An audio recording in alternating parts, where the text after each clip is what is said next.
Rachel.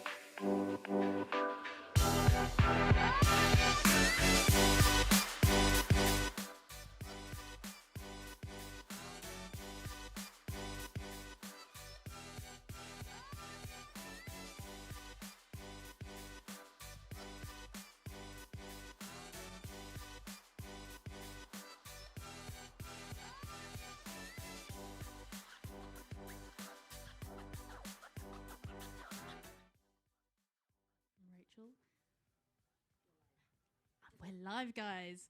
Welcome. So did everybody go out and have a good lunch break? Did you all go for a nice little skate?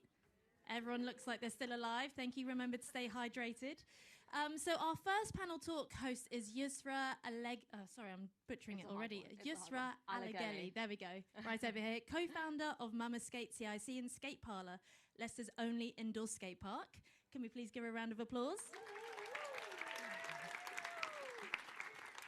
Alongside, we have Lily Clausen-Chan. Yusra helped create Skate Parlour as a safe, welcoming and accessible space for people from all walks of life to skateboard, connect and feel part of the community. Following the closure of Leicester's previous indoor skate park in 2018, she played a huge role in rebuilding the local skate scene through free skate lessons, creative workshops and inclusive community events. Her work focuses especially on supporting women, ethnic minorities, beginners, parents and LGBTQ+ communities within skateboarding, while helping diversify and strengthen local skate culture.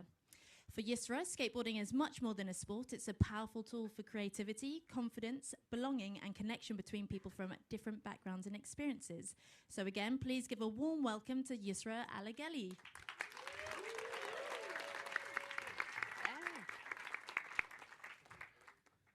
Hi, is this microphone working?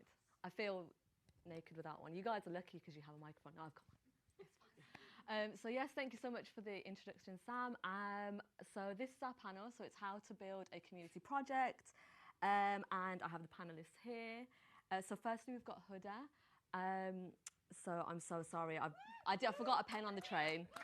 So we've got Hudi Lahsen, and she is Ait Lahsen, and she's the founder of Intermission Skate. And this is an organisation working with girls and children. She uses skateboarding as a tool to motivate young people, specifically girls, and help them step out of their comfort zone and build confidence, resilience, life skills on and off the board. Next we have Daryl. Oh yeah, let's give a round of applause for Huda.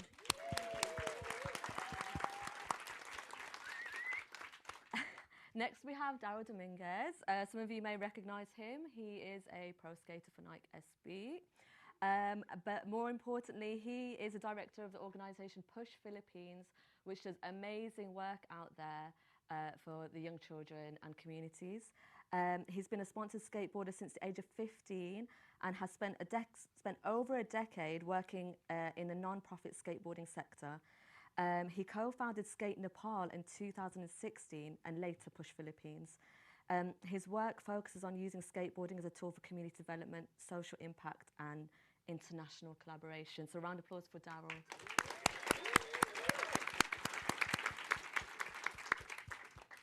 And then next we have Griffin. Griffin is a WCMX rider.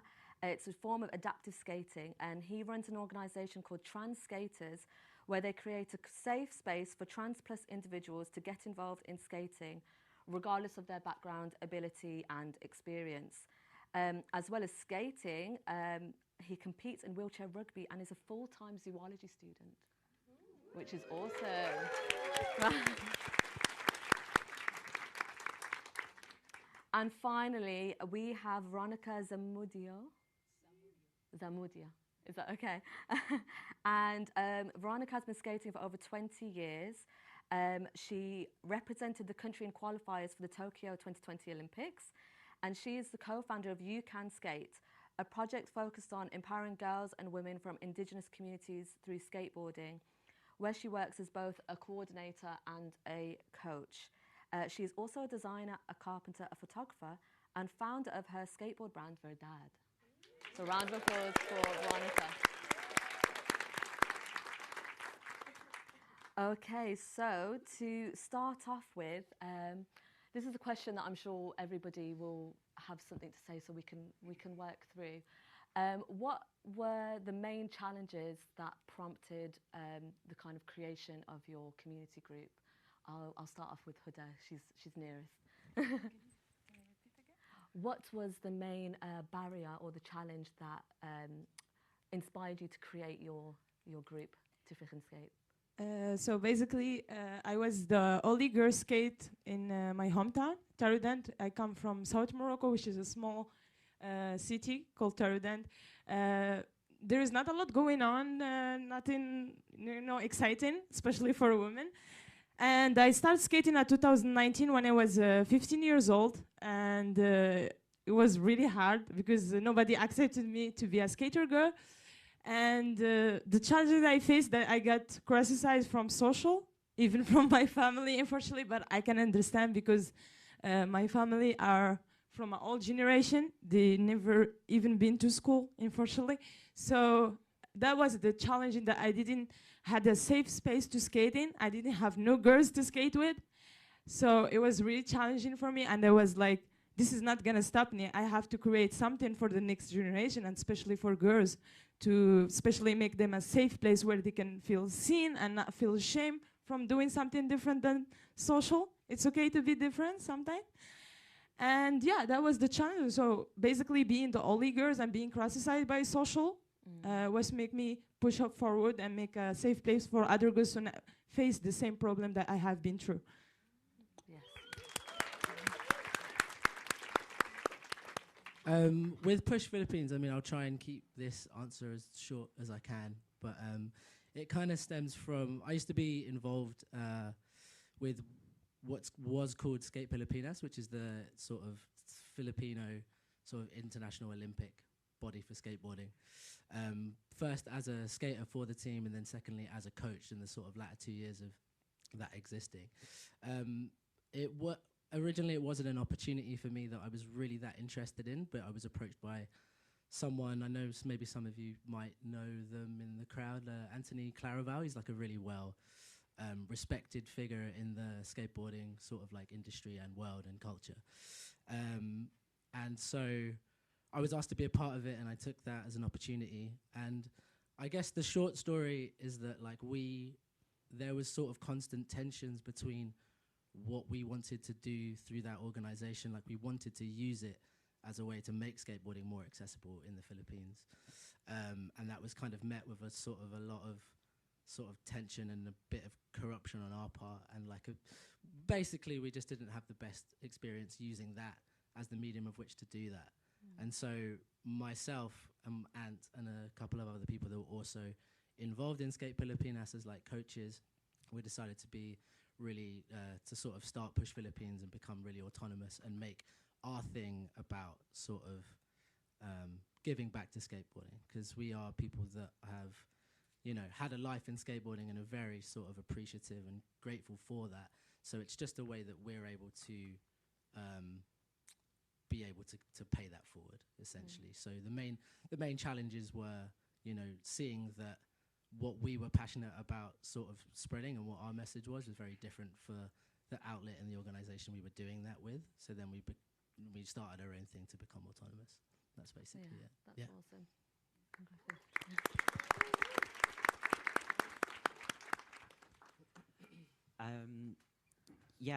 So Transgate is kind of what the name says on the tin, is a group of trans people at a skate park.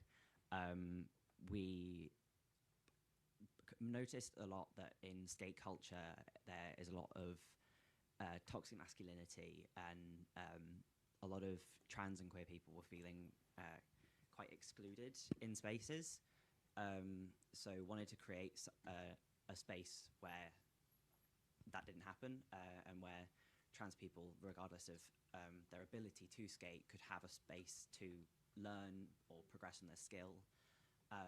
My main role is as disability lead, but also as a WCMX coach. So WCMX is a form of adaptive skating that basically is skating in a wheelchair.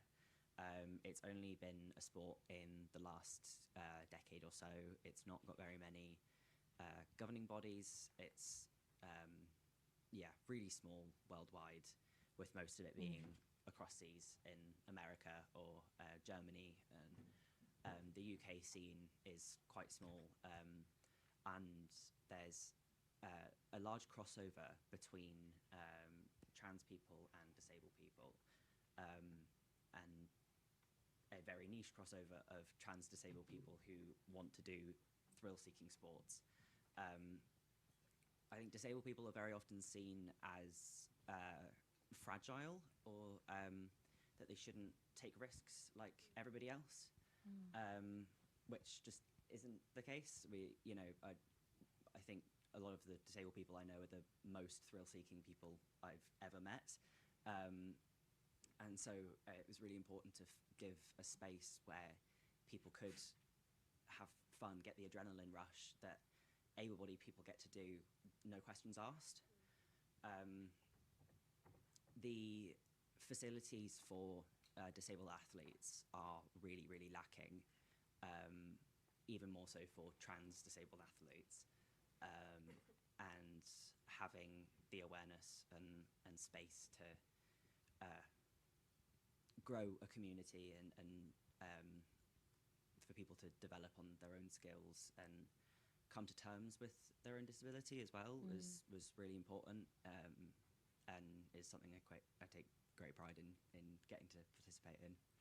That's awesome. Thanks, Griffin.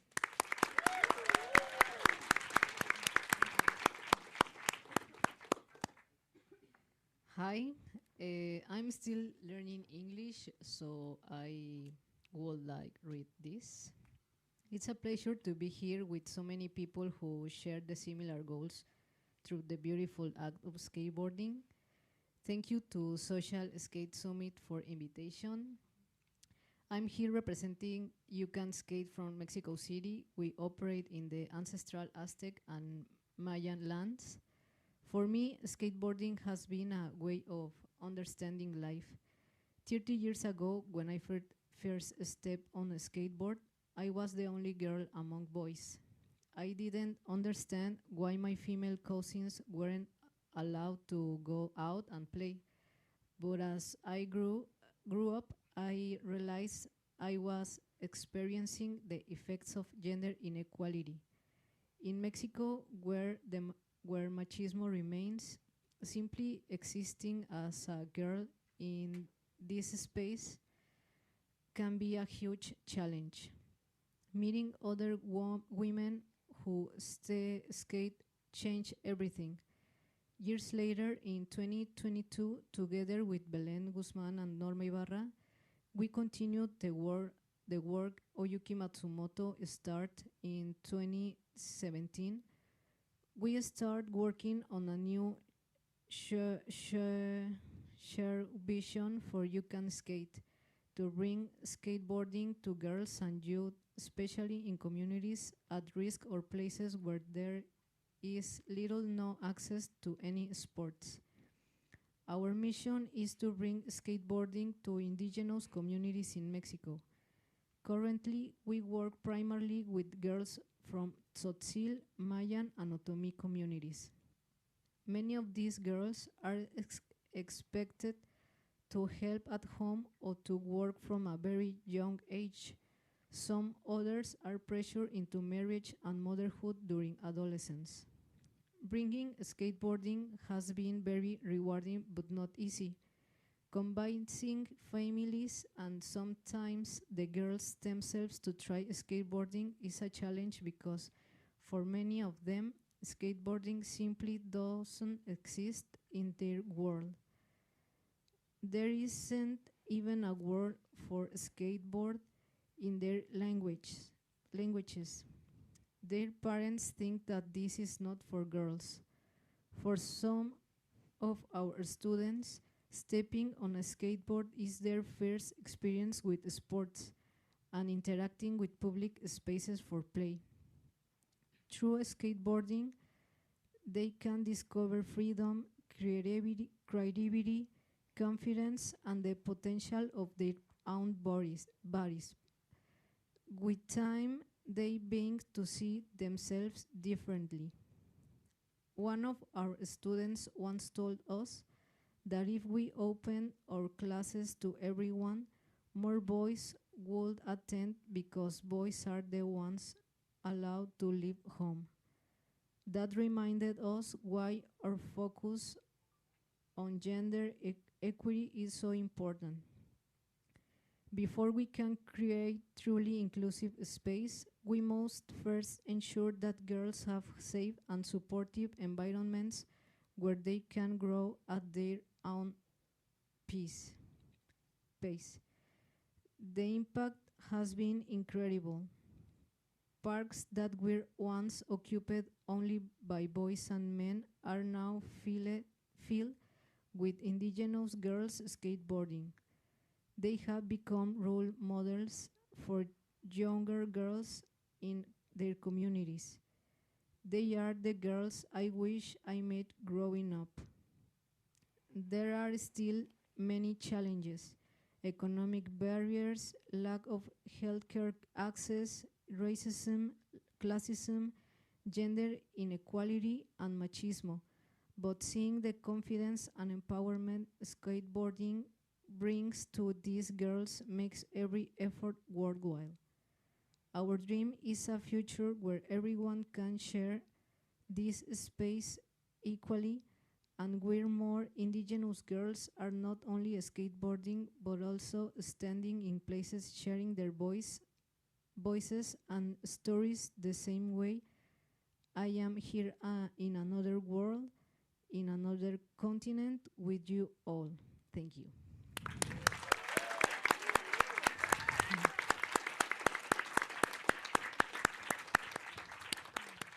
Thank you, Veronica. That was very touching what you shared, and it brings me on to the question that I want to ask everybody. I mean, in the UK, we have such a diverse demographic of people, especially in the city where I'm from, Leicester.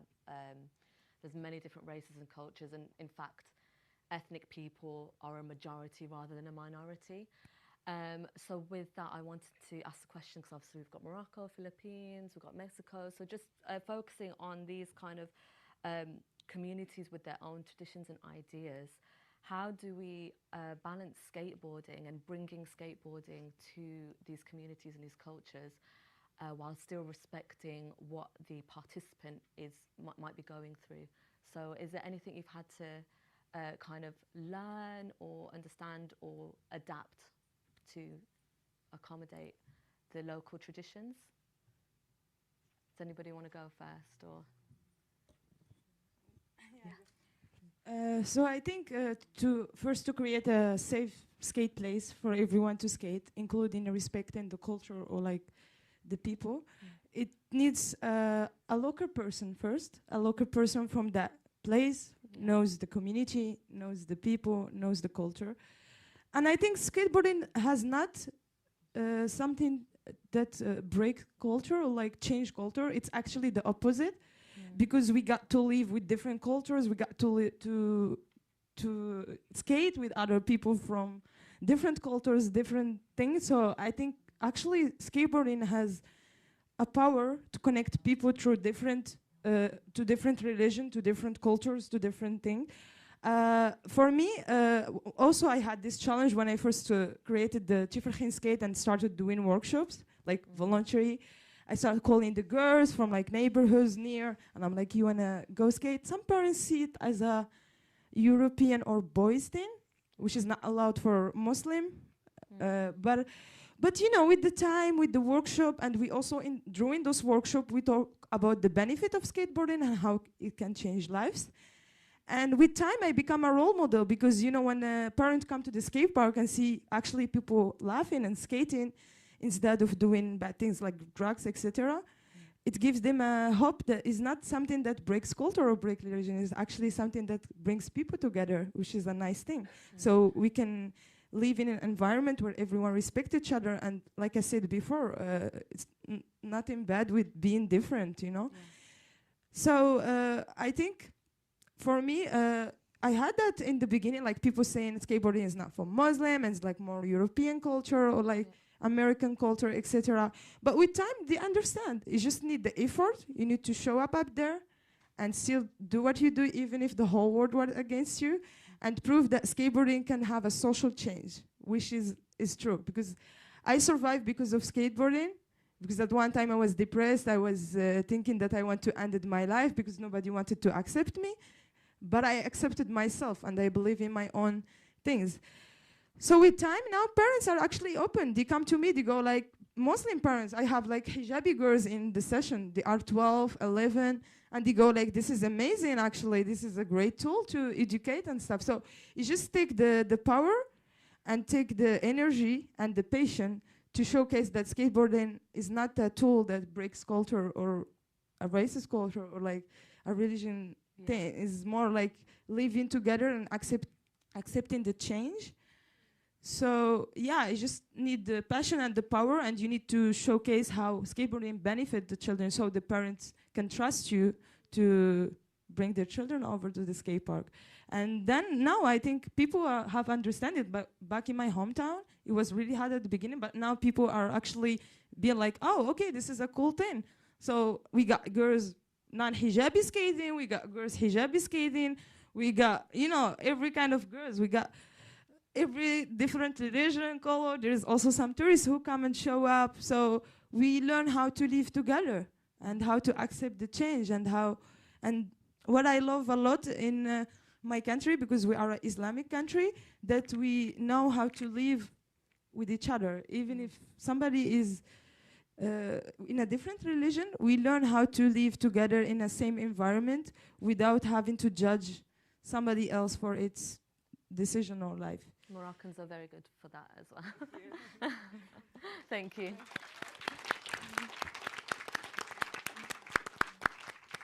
Sorry, so just so I've got the sort of like the question right. Are we talking about sort of like cultural challenges when kind of running these kind of organizations? Yeah, is there anything specific?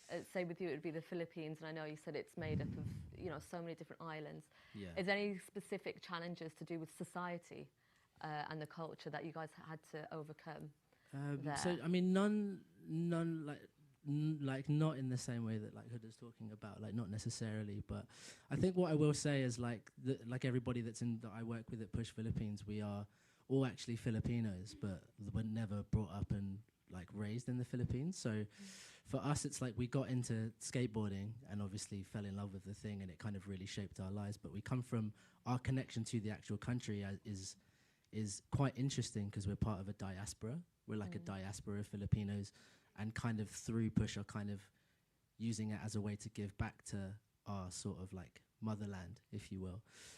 So what I will say, like culturally, like things in Filipino culture that I wouldn't say are obstacles or challenges per se, but Filipinos are like very proud, for example, and that's made it. It's kind of the opposite, actually. It's like it's made it really good. Like, you know, even for me as part of as like a Filipino that found skateboarding in London, like not many Filipinos skate. Like if I see another Filipino skating, I'm like, Pinoy, you know, like there's a sense of kindredness in that, and so it's like and not a lot of sporting icons, for example, come out of the Philippines. There's a skateboarder called Marjolin Dadao, and she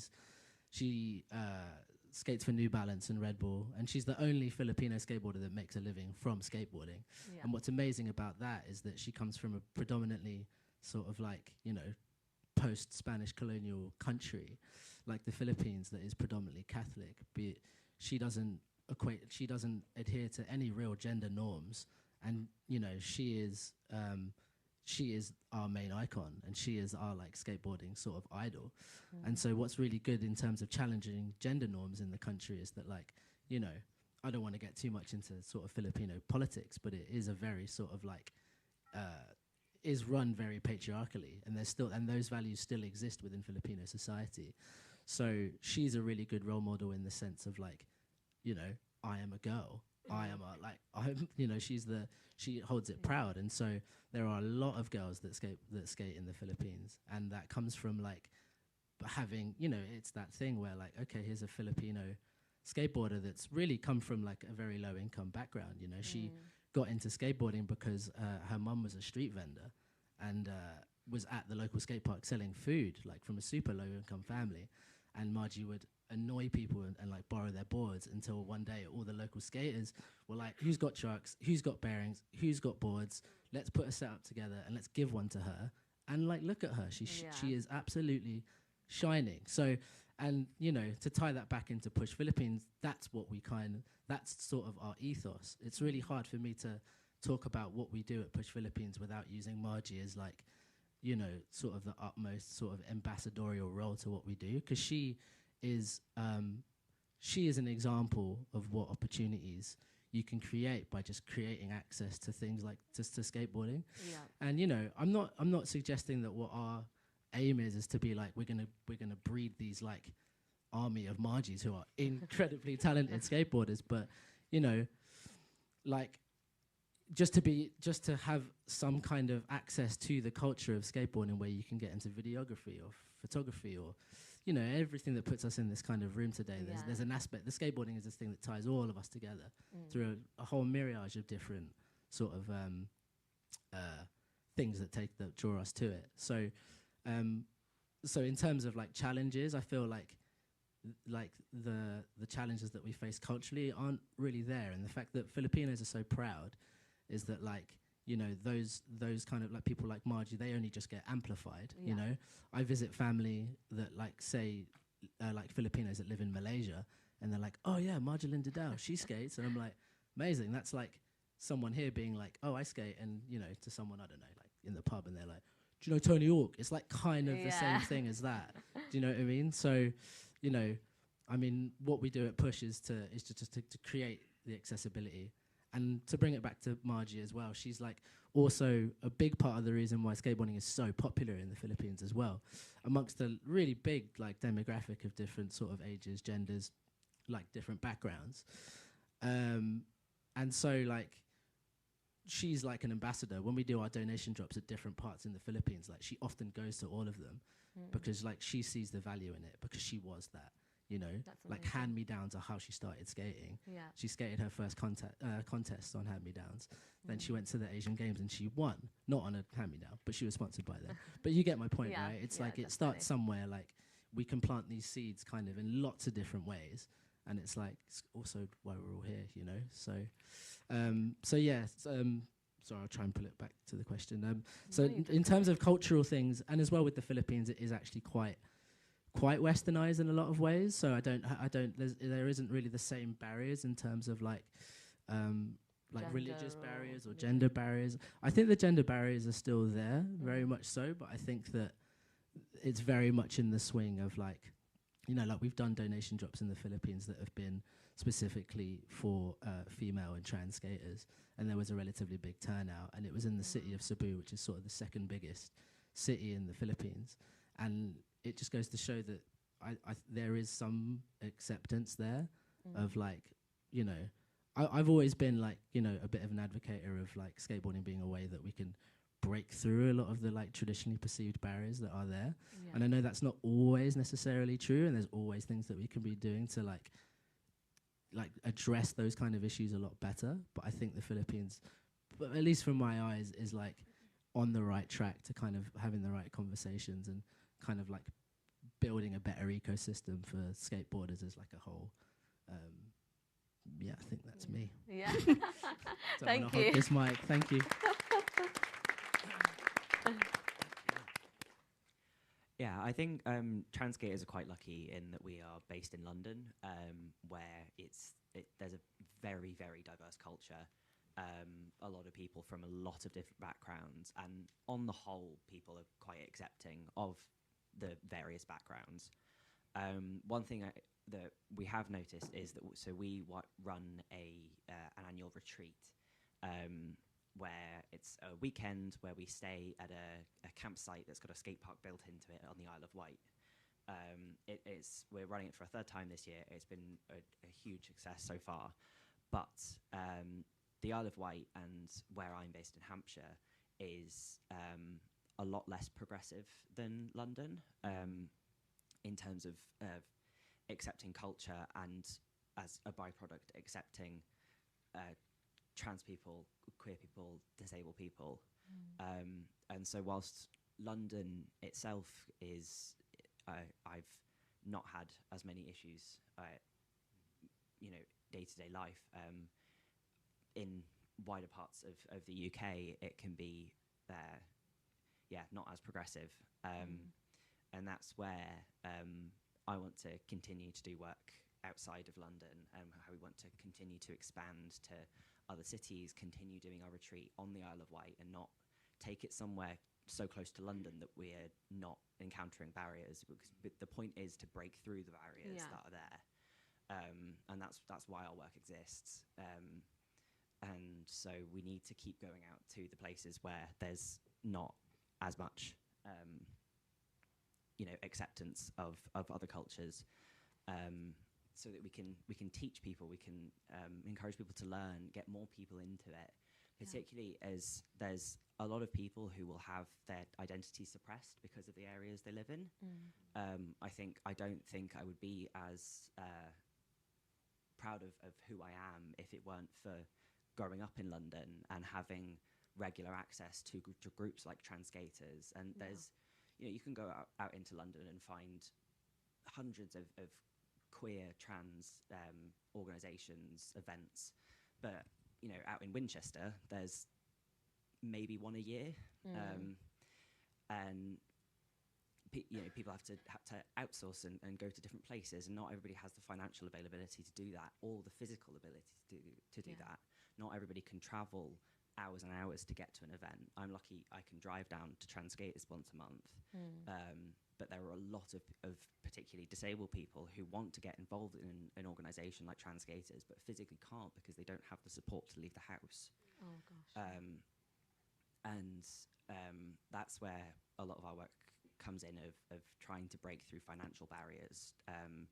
So things like for our retreat, we didn't have enough sponsorship or funding to pay for people's places, and it's an expensive trip. You have to get a ferry over, you have to pay for your place for 3 days at a campsite. It's expensive. The cost is going up every year, unfortunately. So what we've done is every year create GoFundMes so that we can fund, or at least partially fund, people to get to the retreats, and therefore break those barriers in the areas where there's going to be people that are having their identity suppressed. There's still a lot of work to do. There's a lot to be done, but we are getting there. There are more and more skate parks that are allowing WCMX riders to come in, and more places that are accepting of trans people and don't immediately turn a blind eye to trans people or disabled people. There are skate parks I've been turned away from because of the perceived idea that it's dangerous for me, and skating's dangerous. I don't think any of us think this is a safe sport. It's no more dangerous for me than it is for anybody else, and that is a culture and idea that we're trying to break past, and and if you don't mind, as someone who has a skate park, what makes it more than just whacking a label on and saying, oh, here's a session for trans and WCMX skaters? What truly makes that group of people feel empowered and safe to come to a skate park? So there is a big difference between saying we're welcoming all of you and people actually feeling welcome.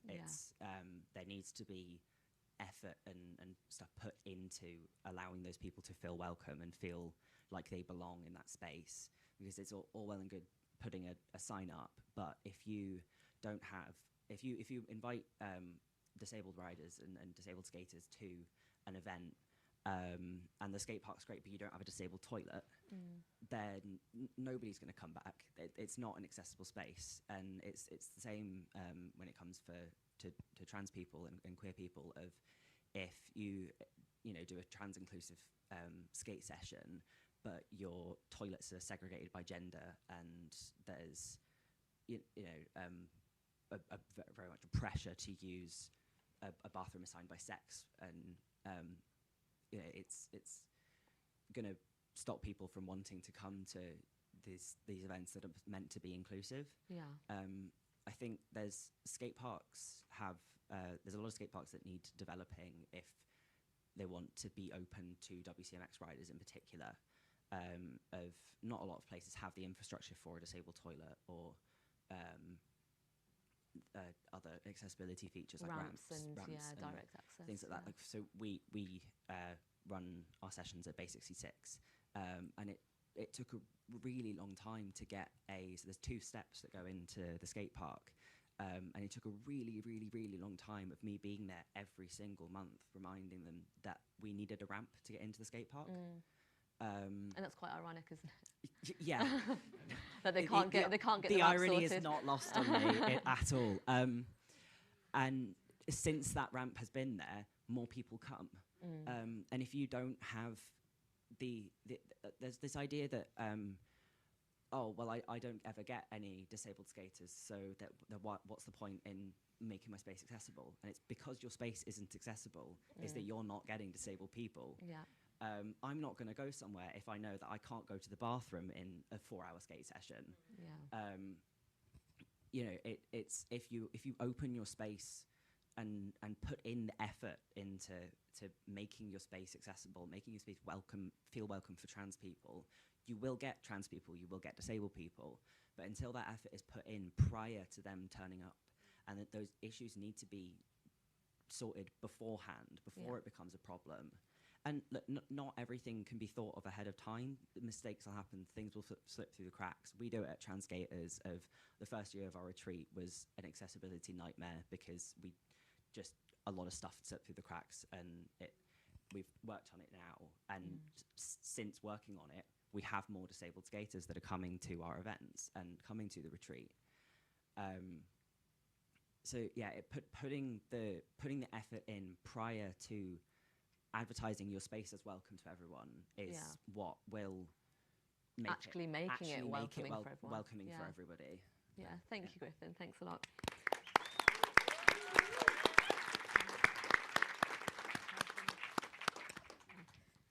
Norma helps me translate for us. Okay, first in Spanish. Las primeras barreras que hemos tenido en You Can Skate para con las niñas es en el caso de Chiapas, porque damos clases en Ciudad de México y en otro lugar de México llamado Chiapas. Es el idioma también, que muchas mamás no entienden, ni siquiera podemos como decirles la importancia o lo bien que la pasarían sus hijas patinando. We have 2 chapters, one in Mexico City and one in Chiapas. The one in Chiapas, there's a huge language barrier with the parents, because the parents speak indigenous language. So we have to go knock door by door, asking the parents to let the girls come to the class, and to them, we are strangers from out of town. So they often think we're gonna kidnap them, or so it's been a huge challenge for the parents to let their kids go on the first time and then continuously going on a consistent basis. So that's been one of the biggest challenges, the language barrier and the trust. La otra barrera también es que desconfían mucho de las personas que no son propias de la comunidad, y muchas veces han pensado tanto en Chiapas como en México que vamos a robarles a sus hijas, básicamente.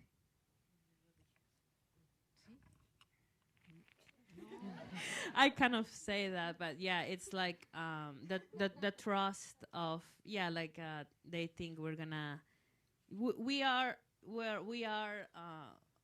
not part of those communities. We share like that we are Mexican and we have indigenous ancestry, but we're not part of those communities. So for them to trust us is really difficult, and like she says, like they don't trust us. So that's the biggest challenge for them to trust and then keep growing that. También al principio las niñas eran súper calladas y lo entendíamos perfecto porque pues son niñas que están como solo ahí abandonadas o usadas como un, pues sí, como un objeto de trabajo, y es muy loco ver cómo no están siquiera acostumbradas al contacto visual ni a ser visibilizadas, y cuando nosotras les dimos como esa mirada, empezaron a agarrar más confianza con nosotras al punto de que ahora ya hablan en las clases, nos abrazan y se comunican entre ellas incluso. Same with the participants. They are not used to getting the attention and given, you know, the care and sharing something. So for them, for people to come and try to share something is something new, something that they're not used to, also having fun. Because a lot of our participants have to work. So some of them don't go to school, some of them are always working, and some of them go to school, but there's no time for play for them. So when they come to the class, they're pretty shy, they don't talk, but then it's so beautiful to see after a few weeks, once they start landing, you know, that they can do their first push or they can learn something, they start building confidence, and you can see their personalities come out, you know, their true selves, like they start being affectionate and they start helping their peers or bringing new friends. And this is. Thank you. That's it.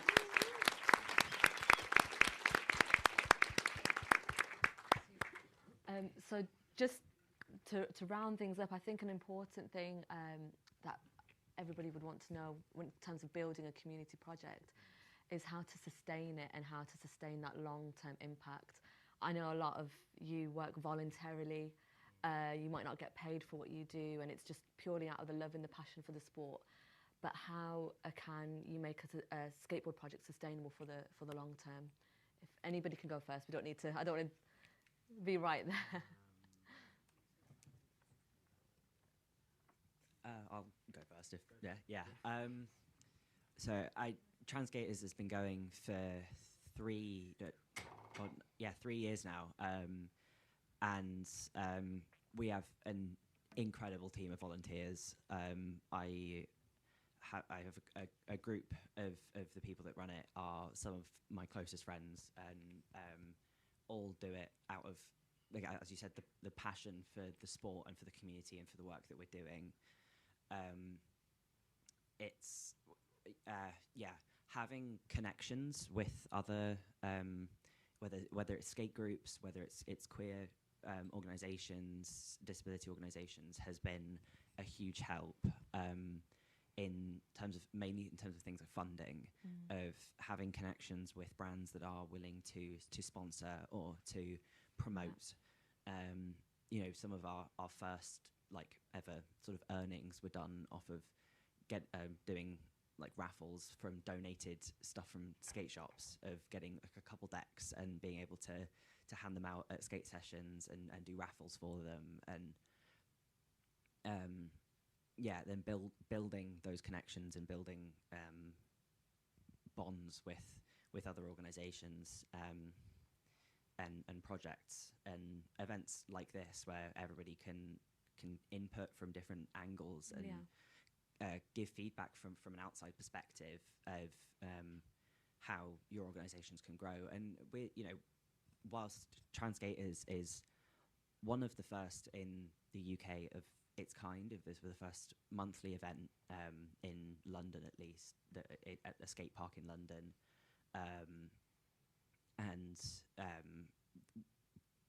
you know, we are very kind of on our own with some of it, and we're very new to it. We don't really know what we're doing, but it's kind of working so far. Yeah.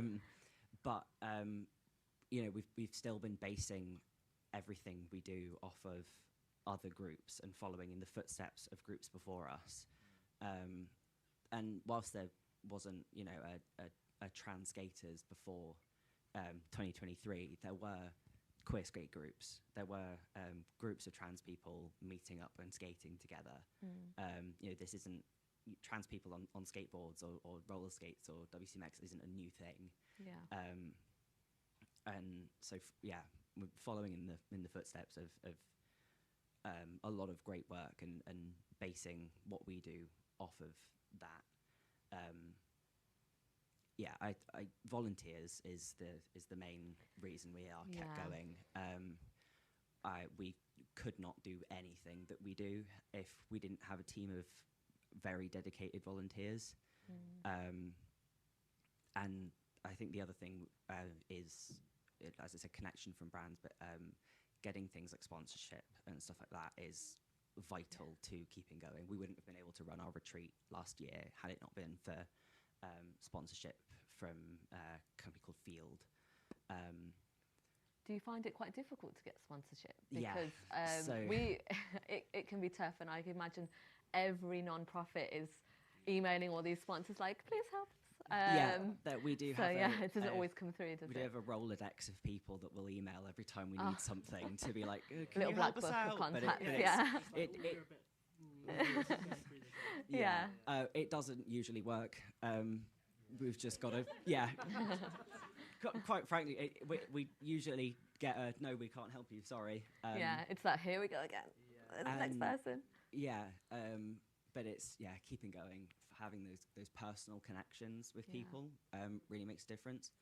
One thing that I have found has been incredibly difficult has been getting anywhere to sponsor or give funding towards adaptive skating. For context, a skate chair costs upwards of $5,500.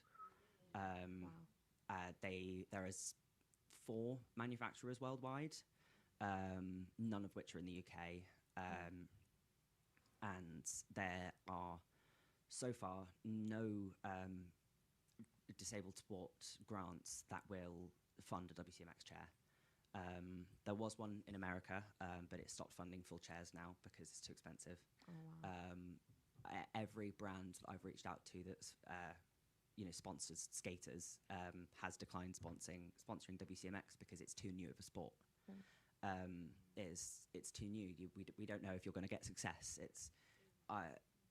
I'm lucky enough that I do compete in the pro category of WCMX, but because it's so small, there's no desire for brands to latch onto Sure, that yeah. and fund it. So I've been in the sport for 4 or 5 years, and I have never once had my own skate chair. And that is the biggest barrier for adaptive sports, not just WCMX. With skating, you can go get a 20 quid skateboard from a shop, or get one from spare parts or Hand-me-downs and things, yeah. But that does not exist in adaptive sports. I'm lucky enough that I'm able to borrow my friend's skate chair whilst he's not able to skate at the moment. But that is because I spent years having a friendship with this person that I've been allowed to do that, and nobody else has that. There's 2 skate parks in the UK that have chairs that WCMX chairs that can be borrowed, neither of which are maintained. You'll go to the skate park, the tyres are flat, the suspension's not been pumped up, the casters are falling off. Trying to get brands to sponsor anything is hard. Trying to get brands to sponsor adaptive sports is even harder. So does your organisation accept donations and Yes. things? And I think that's a big thing. The skate community, relatively to other communities, is smaller than other sports, and we all kind of have to support each other and shout each other out because most organisations need donations to survive. I mean, I was speaking to Darryl, and like applying for funding in the UK is so competitive. There are so many new community interest companies, and not skateboarding specific, just all sports, all arts, creative things. So you're competing for these funds, and they're quite picky. You think you've got a really good proposal, and then it's like, no, not this time. So I think sustainability is, and you're saying, Griffin, it's not what you know, it's who you know. Yeah, and for us, it's our network, isn't it? And seeing how we can help help each other in the skateboarding Yeah, community. it's supporting each other, even if that's reposting something on Instagram. Exactly. Or like everything we need to Yeah. lift each other up to, Yeah. if we want to keep this sport going. And is there anything anybody else wanted to add to that?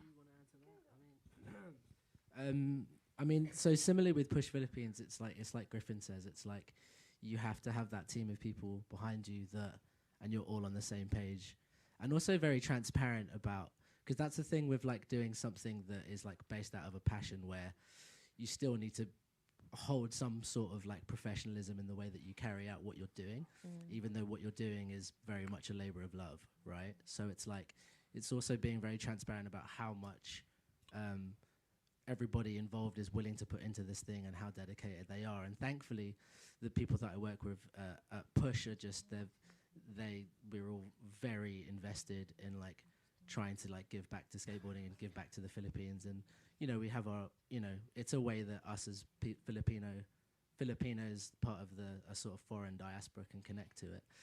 But I guess, yeah, like that's sort of the basis, really.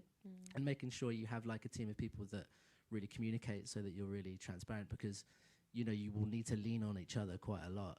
And if that, you know, and if once you start sort of like moving through it and it becomes sort of more as an organization and it runs as such, like you really need to, you can't just be like, I'm not getting paid for this, let's not do it anymore. Because then it's just like, it's like an okay, unspoken cool, so then commitment I from just, the or beginning. someone else is going to have to really pick that back up. And then it's, you know, and what's meant to start as like, hey, we all like are passionate about this and we want to do this, it turns into like, okay, now one person is just being overworked and like has to deal with the stresses of that all. So, you know, like that's one thing that, you know, I'm very grateful to have.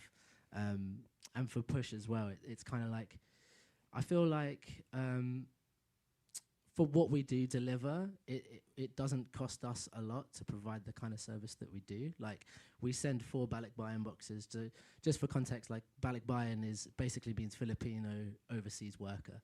And it's when Filipinos migrate to, say, other Western countries, not necessarily Western countries, but other countries with better economy, and they are on sort of like better wages comparative to where they're from. Constantly sending things back home. Yeah, exactly. And they're constantly sending things back home. So, and you know, a lot of Filipinos, like my parents especially, like a lot of Filipinos migrate as things like doctors or nurses or construction or shipping lines or and things like that. And so there's always been a culture there's always been like a balikbayan culture of giving back to your family back home to the Philippines. So there's like balikbayan companies that I know a big obstacle for a lot of skate organizations is being able to send en masse like skateboard donations to another country, whereas the Philippines, and for especially like what we do at Push, it's like that part is the most affordable part for us, because we have a system of cargo that means we can send like 150 kilos, 200 kilos of boxes, which is like, you know, to put that into context, we're talking like, you know, if I just send hardware, I can send like 130 boards in a box. And if I'm talking just shoes, I could send like 50, 60 pairs. And that costs £150 to send the box. And that is there in the Philippines via sea freight 3 months later. So if you think about that, for like less than £1,000, I can send like half a ton of things every year. And that's been our target every year, half a ton every year. And we're able to do that. And each of those boxes goes to different skate communities in the Philippines where, like I'm saying, like there is a really big sort of like, there is a big skateboard scene in the Philippines. It's just there is no infrastructure because, you know, I guess that goes into like sort of more socio-economical issues. And it looks like it just takes like decades to build up that kind of infrastructure. Like, yeah, you know, Skate GB absolutely. in the UK is quite young compared to other organisations. So yeah, in other countries it's the same. It's all grassroots at the moment, turning like a hobby and a social thing into like actually an infrastructure. Like yeah, exactly. So in terms of like how do we actually, it's hard. Like how do we? Because then we're getting into like we're changing the whole infrastructure and industry of a thing. Get like, into politics and things. As a group of skaters, 4 skaters, going to be able to do that? I don't know. But like you contribute in your own way, right? Exactly, so that's just what I think puts what we're doing at Push in quite a unique position where the flow of donations isn't necessarily the problem. But the main problem is obviously knowing that like it still takes work for, say, me, as I'm saying, and everybody involved. It is a labor of love.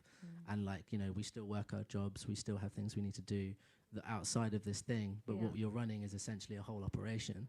But it's like, you know, from the outside, it looks like this really professional thing, but you're just like four skaters being like, how does this work? Like, Yeah, major like, imposter I think syndrome. it's going to cost us this to send that there, or I'll hit them up, maybe they can send us shoes.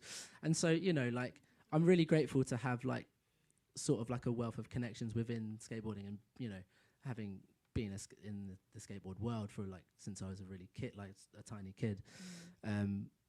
Skateboarders are very giving people generally. I mean, I guess we all have like compassion for skating. That's kind of, we're all here trying to have that conversation, right? But and so I'm really grateful that, you know, people at brands want to get behind what we're doing. People at skate shops, skateboard distributions, and different skateboard communities, not just in London but all over the UK, like donate to us. They go to our studio, we package them up, we send it out every 4 months or 3 months. So it's like, you know, I'm just really grateful to have a system that works, because for us all it is like our donation programs, as long as we have the donations, the funds to send it out, like, then it works. Yeah. But so I think, but thinking more long term and how to keep it sustainable, like, because it doesn't cost us a lot to provide the service that we do, it's like I'm able to run that at a level where I can quite easily balance it with like other things that I have going on in my life. Whereas, like, you know, but what I really would like to do is like, it would be nice to see like a little bit of return for me, and then I can put more into this. Yeah. So like, and I think for sustainability, and I guess that's kind of what I'm sort of tussling with at the moment, is like, I really want to grow it and I really want to do more, but then, you know, I need to look into sort of the whole like register NGO route, like do it properly. What does that look like? And, you know, at the end of the day, I just started it because it was like, I really wanted to give back, but now I'm in this position where it's grown. Yeah. So like, what is that next step, and I want to take it, and what does that look like? So that's the more scary part. But the part I really want to look into, which is why like an event like this is so amazing, because you get to have these conversations with different people that have done that. And like you're saying, like, kind of take the lessons from the people that did it before you and such. So, so for me, the main thing to keep it sustainable is kind of like, you know, the people that you start these things with, like, really have a sort of transparency to kind of understand what kind of roles you're filling, you and know, the commitment to and the commitment, and how are we all going to grow this? Like, how much are we willing to do that? And like, yeah, that's it for me mainly. Yeah. Awesome, thank you. Veronica, just have something to say. También nos pasó un poquito como a Daryl, que ay, se me fue. Bueno, continuaré con el otro. Al principio no era tan sustentable para nosotras, porque teníamos que, pues, hacer como a un lado un poco nuestro trabajo, organizarnos muchísimo, y íbamos muy pocas veces con las niñas. Pero después de que nos dieron los apoyos, ya fue un poco más posible ir más veces y considerar también a otras instructoras para que nos ayudaran con todas las niñas. At the beginning, it was like Daryl was saying, it's like a labor of love. So we weren't very consistent. So we were doing it as a volunteer when we can. But thanks to the good push, Skateistan, and pushes against racism, we applied for the first grant, and that really, having the resources to go to remote areas really pushes to be more organized and set up a model with their tools. Thank you, shout out. To being more consistent. We're not as consistent as we wish for, because there's a lack still of resources, but we're working on getting more resources. Sí. Y también hemos pensado que en dado caso de que ya no podamos recibir algún apoyo, que las propias niñas, que inclusive ya se ofrecen a ayudarnos en las clases, que ellas mismas podrían seguir o continuar con el programa entre sus propias comunidades. And the sustainable part of this, we're hoping that with time and the mentorship, those girls who are participants, they can run the program in themselves in their community. So want to pass it on, and also have the resources so that they can have honorariums and paying more instructors and that. Thank you so much, Monica. Thank you. Did you want to add anything? So when I first started Tifrachin Skate, the organization, I was actually, like I said, the only girl in my hometown. So even the boys didn't help me out. So I was actually going to the skate park. With my board, I was teaching kids, so it didn't start big. You always should start small and then grow big. Always the good things start from the little things, you know, and it doesn't have to be a lot of boards or a lot of people. It has to be commitment and start doing something. Then the other things comes with the time. So basically I was running session with my skateboard. I had no material, no board, and especially we have a big issue in Morocco, which we cannot get donations of board to Morocco because it always gets stuck in the customer, and they tell us to pay a lot of money because they don't know about skateboard or what is it. They think everything is a business. So it's really challenging to get the material and stuff.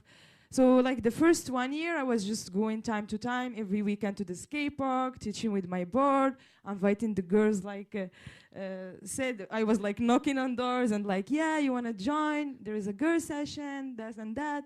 And people, you know, parents were upset a bit, like they didn't accept it at the beginning. And it went amazing. Like with my board, I was just teaching a girl after girl, and I was alone with like 6 girls, 5 girls.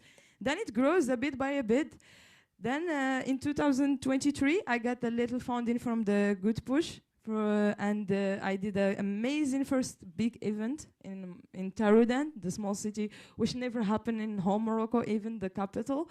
So it was amazing to see Amazigh and women, especially because I'm Amazigh, and we have a bit of racism in Morocco from the people in the north and stuff, from the people from the south. So I come from the south.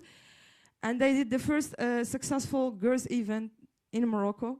And with that, it developed. Then Make Life, Skate Life had helped me. I find out a friend who could bring me a board. So basically, I look for people who have a car to bring me some material back. But at the beginning, it was 1 board. Then it was 2. Then it was 3.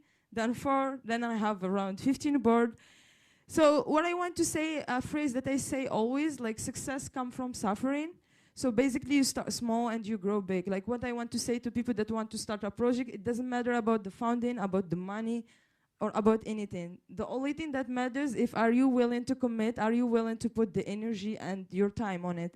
And sometimes, you know, you can do it part-time, not you have to get paid for, like you do it, like he said, like you do it for love, for the community, and to give a safe place for the next generation, and basically to not suffer by the thing that we have been suffered for.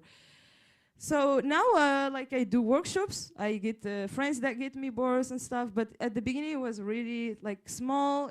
I don't have no helmets, nothing. I was actually sometimes taking money from my own pocket and investing it on the organization. And yeah, so what I want to say, that everyone can start a safe place for other people. You just take the commitment, a bit of energy and patience, and little by little you get organized, people will see you, and if you're willing to develop it, like the right people will come. Because I believe if you're a good person and you really have a vision and want something, you will definitely achieve it. Because I never thought that I will be sitting here. To be honest with you, I never thought that I will be next to a lot of skaters, a lot of people that runs organization. Sorry.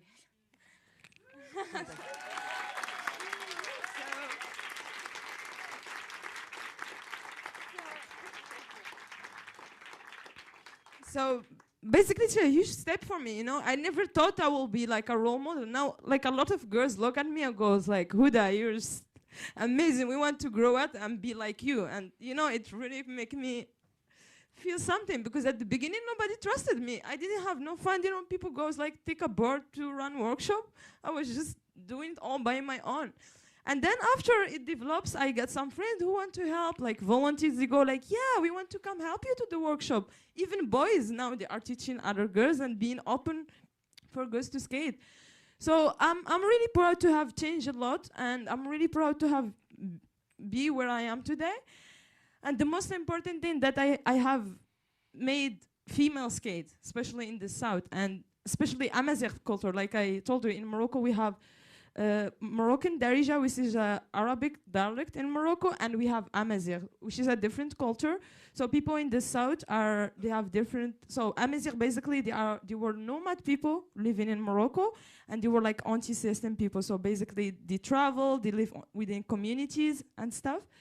So and my father and mother been raised in a small village. They never been to school. They never read or do anything. So and never traveled.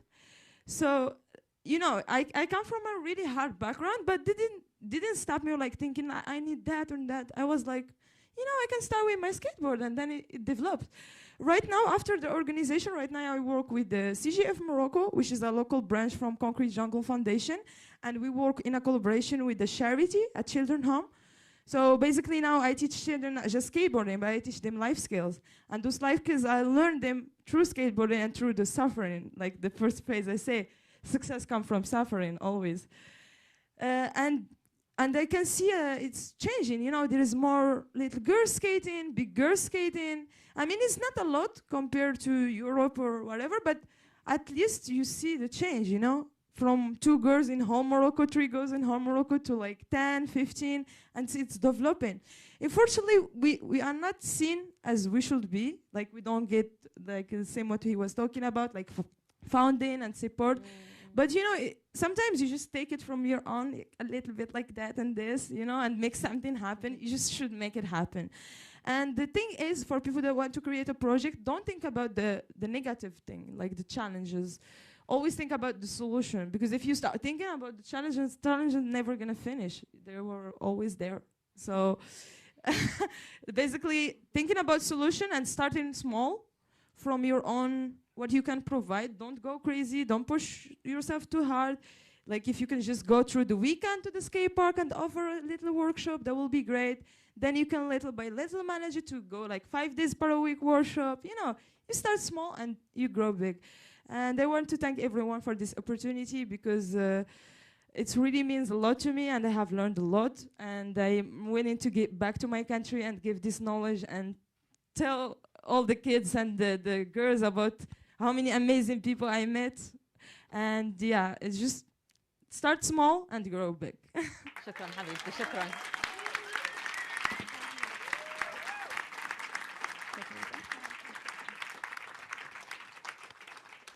Wow. I think we can all agree that was like really touching and inspirational. So thank you. It takes a lot of courage to be able to share your story and to be able to talk in front of so many people. So thank you again. Can we have a round of applause for these guys?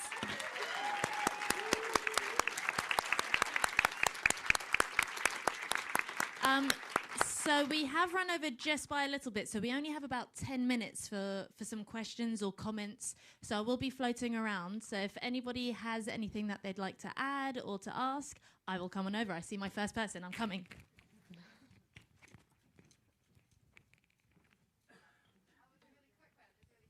I just wanted to know about, I'm going to say it wrong, I'm just going to say wheelchair skateboarding. What's its status in terms of the Paralympics?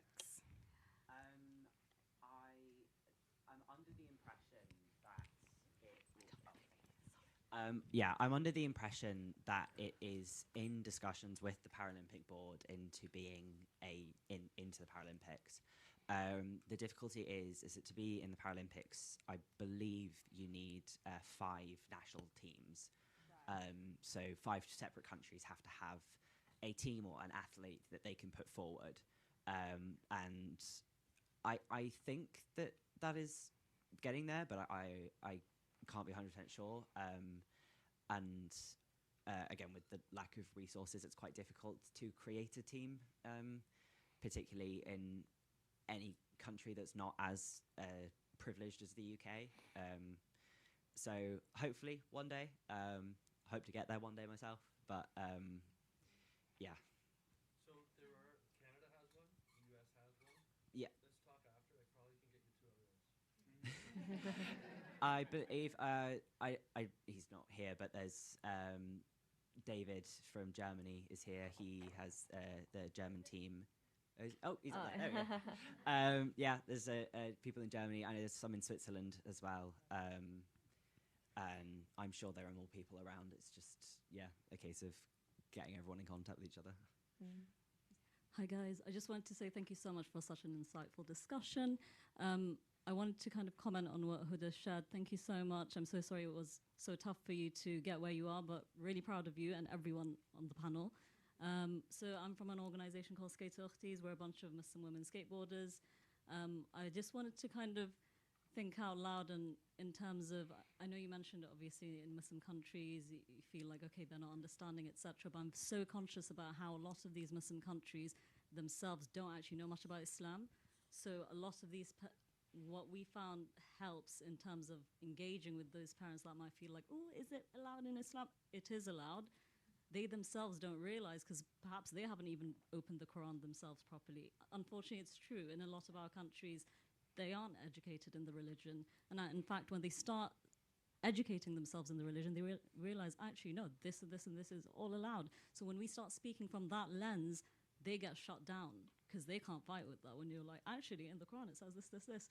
That's when it keeps them quiet. So yeah, just wanted to mention that. And thank you so much for the amazing work you guys are doing. Yeah, you're welcome. Thank you so much.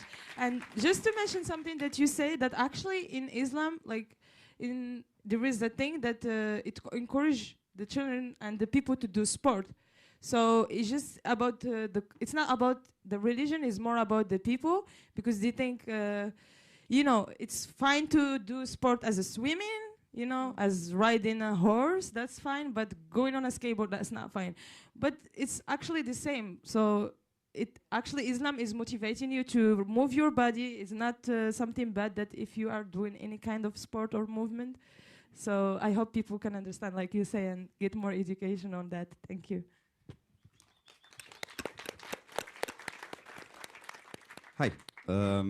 Basically, first of all, congratulations to everyone from the organization to the set to UCL and to everyone in this room for the work that you all carry out, and thank you for existing. Basically, out of some preliminary conversations that I've been having with some of you, I did notice that there is a sort of like two dimensions to the kind of like the skateboarding universe that is taken seriously. So one side of it is us, this room, and all of the ones that couldn't be here. And the other one is more like the formalization of Olympics and then the governmental bodies that come with it. I'm not gonna put anybody in the spot of like politically burning themselves, but I will burn myself. I'll say that in Portugal, the situation is shameful, to say the least, because the official bodies, the ones that access regulamentations, the ones that access proper funding, etc., do not represent the majority, at least of the work that is carried out here. Because in order for people to skate, they cannot be hungry. In order for people to skate, they need to have skateboards. And we're only these biggest bodies that do represent, per se, skateboarding, are not doing their fair share in that sense. They're doing competitions, and that's about it. In Portugal, that's give or take the reality that we have, and obviously I'm oversimplifying it. We can, get academic about it later. But how do we actually find a way to legitimize, which I think it's the legitimate heart of skateboarding is the people in this room and what they symbolize, versus the megalomanous and some of them rushed bodies that were made just for the Olympics, for money flowing and representation and bureaucracy, while at the same time we're scraping for pennies to give boards to kids. How do we manage this? How do we fight it? And how do we actually take our rightful place in skateboarding? Has anyone got? Sorry, did I mute it? I might have muted it. Hello. Yeah. Yeah. Excellent question. I pretty much ask myself this question all the time. I don't mean to sugarcoat it because it's hard to say as like a sort of like a national body for skateboarding in any given country. I don't want to sugarcoat it as all being the same. Obviously, I can only speak from my own direct experiences, and don't get me wrong, there are experiences in there that, like you take certain opportunities, and once you have the experience, you have a more informed thing of being like, okay, right. And obviously, I'm the same. Like when I was asked to be a part of that team, I was like, absolutely no chance. Like that is absolutely not the world of skateboarding that I want to be in. But, from a more mature lens, you're like, okay, but the right people, not saying I am the right person, but we need to have people that have that the mentality, let's call it the mentality or the aspect of skateboarding that all puts us in this room as integral to how they then move through that experience, you know. And you know, and in my experience, I didn't move through that space with that necessarily in mind, but I don't want to sugarcoat that as like every country is. But, you know, I have a lot of conversations at these kind of like qualifying events or training camps or whatever it is with other countries. And I feel like a lot of countries have trouble integrating those two things together. And naturally you're going to, because, you know, if you think about skateboarding being announced in the Olympics, like it's very nascent. Like it's not going to get off the bat like straight away. It's going to take a lot of time to really get there. But what's integral, I mean, from me and my own experiences, I think what's most integral about being able to sort of, let's say, merge those two worlds harmoniously, saying that sounds really strange, but the right people need to be there. Like we need skateboarders in those places. And I think the level of contention is you can have those skateboarders there, but I think because the Olympics is such its own world, we speak completely different languages, and therefore it's really hard to get to really meet eye to eye on what it is we're trying to communicate. Like for me, I just don't feel like, and especially with other sports, I just think we just come from a different place. Like we, as skaters, we talk a different language. What the reason that puts us all in this room is like just, I don't know, it's like a different motivation to say how most people would like get into more traditional sports and gain a career and want to be Olympic athletes. I just don't think that.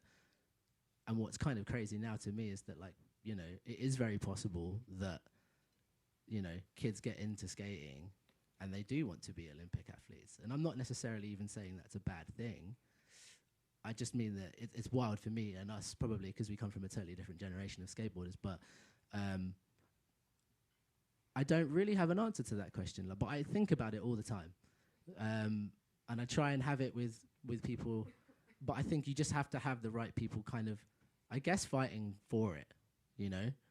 Like my whole thing is that I just want to be able to, you know, make skateboarding more accessible for, you know, kids that wouldn't have that kind of access. Not as a like, hey man, this could be your career, but like this could get you friends, this could bring you happiness, this could be your source of therapy, this could be the way that you connect with the world and understand the world, and like all these really important things that you need to just live a good quality of life, you know. But when you have, say, organizations that look at it very statistically in terms of like, you know, this body exists, so we're looking for the next athletes, and then those athletes need to like bring medals, and then those medals go. But it's hard because it's an interesting ecosystem as well, because if it is done right, I do feel that like, and you know, and there is better, say, like, let's say cooperation between those two worlds. Like you can create an ecosystem where those sorts of things do create really good opportunities for people that are working on the more grassroots sector of skateboarding, because like, you know, it's being amplified by a louder voice. But I just think it's trying to, I just don't think we're there yet. I think it's still too nascent to really say, but I think like, I'd like to think the right people are in those right places and we can get there. But how, I don't really know. I don't really have an answer to that question really, man. But it's a really good question. We don't have a lot of time left, but yeah, if you can just quickly Super quick.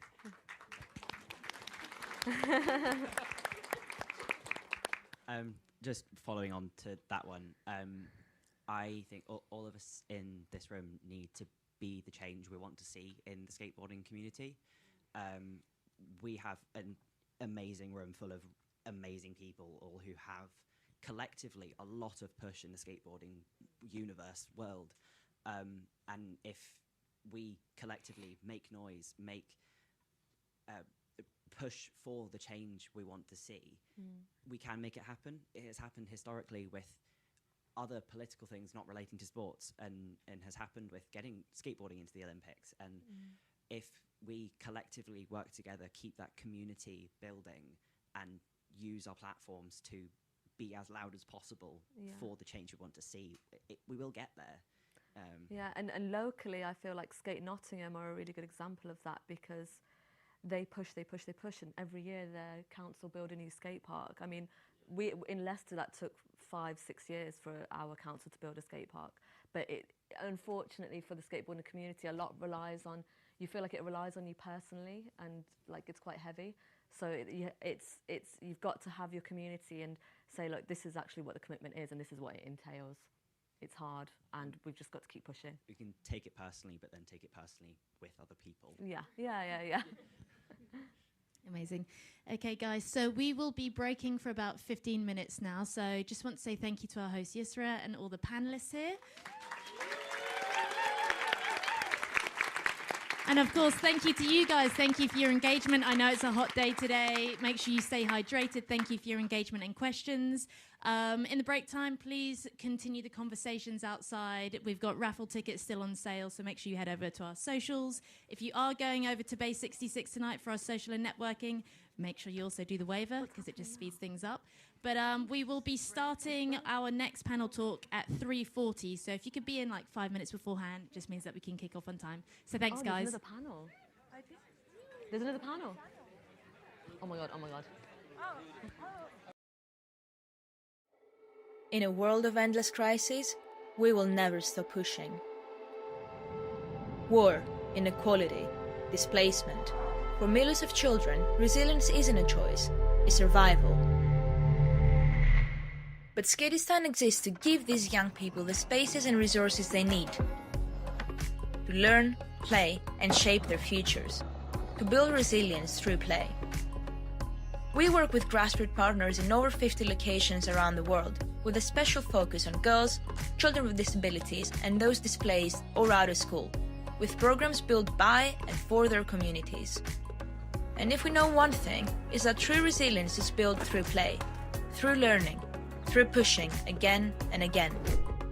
Join the movement, become a citizen of Skateistan, and help young people everywhere learn, play, and shape their futures one push at a time.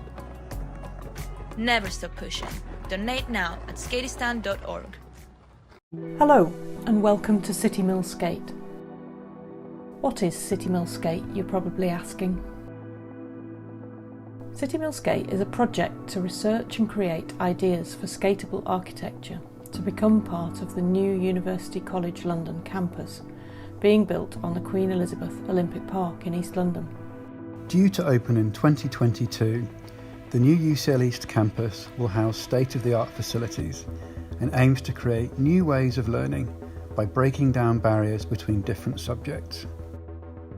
Citymill Skate is a project that allows academics, artists, and most importantly, the skateboard community to come together to explore this extraordinarily democratic sport and activity that addresses so many areas of interest culturally and very importantly in terms of health and well-being.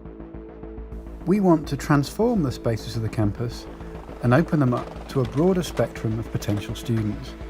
Like the academic programme at UCL East, we too are aiming to challenge established ideas by proposing a new kind of university campus.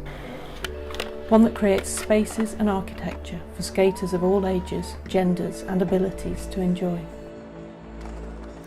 University campuses across London already have a rich history of accidentally providing great things to skate. The Citymill Skate project has actually been running for over a year now. Through our pilot research, we've gathered a wide range of interesting ideas on the kinds of things that people like to skate, as well as talking to the people who have already built their own things to skate in the areas near the UCL East campus. Citymill Skate are doing a really great job of reaching out and engaging with riders who are young, who are old, who are boys, who are girls, skaters of all different kinds. And as a result, the kind of places that I think we'll see built will be enjoyable for everyone. We're not trying to build another skate park. We're at a constant risk of skate parks being sold as a pre-packaged, off-the-shelf commodity, modulating and stagnating, and really losing the big part of what skateboarding is all about. We're calling the obstacles we propose skate dots, inasmuch as they are similar to the pieces of interesting street furniture you might come across while out street skating. If you don't skate, you might not even recognise them as skateable at all. One of the magical things is that because the features have just hints that they could be skated, they don't have prescribed ways of being skated.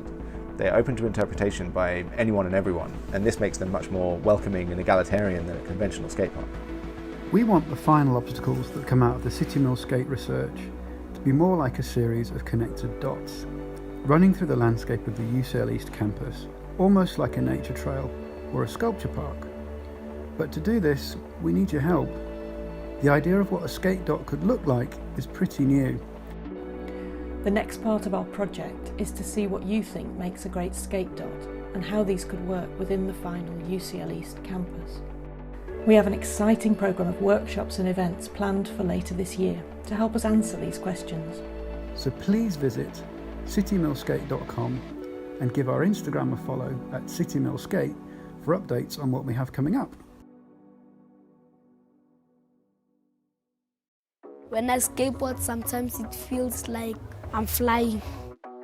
I want to grow up and be a pilot.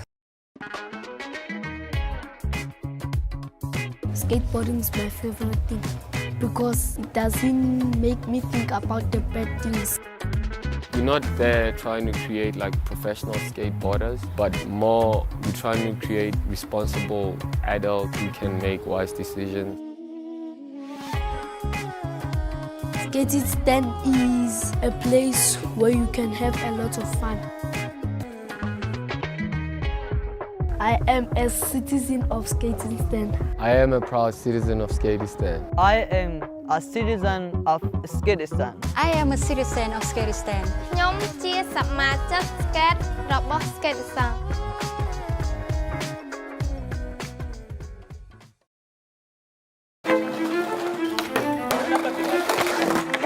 As a girl, being a skateboarder, it's so cool in Uganda. We are a skating village. I want to participate in the Olympics. I was born for it, I was made for it. Working before I was paid for it. Ain't no finish line, I'm trying to... I want to be a pro skater from Uganda. I need that paper busting out the ring. I don't just... My legs shake whenever I'm dropping. This is their stress killer. This is their place of... Women are supposed to be in the kitchen. They would give me loads of work so that I don't come here. And I would wake up very early, finish that work and then come here. My dad is putting so much hardship on me skating. We are fighting so hard to let women get out of the kitchen and do other things. Just because they're girls, their parents won't let them skate. I'm seeing my dreams coming true. Living outside on the streets of Kampala, in the day you get somewhere to sleep, in the night you look for something to eat. But I found these guys with their skateboards. I used to come at night and steal it and I gonna skate. There's this guy called Coach Raji. One day I found him teaching some kids and he was like, yeah, I was like, can I try skateboarding? He was like, yeah, you can try. I didn't know how to drop, I didn't know how to roll, I didn't know nothing. I want to participate in the Olympics. I want to take skateboarding.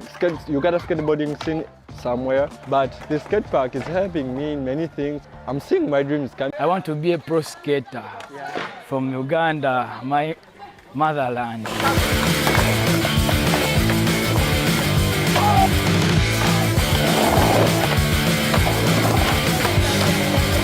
Sometimes it's difficult, but I use YouTube. When it fails, I give it time. I just have to put in more effort. Yeah, and I need to get support from the pro skaters or any other big companies which are included in skateboarding. Yeah, because I know somehow, I'll not say that I'm a pro, but I know how to skate. I try my level best.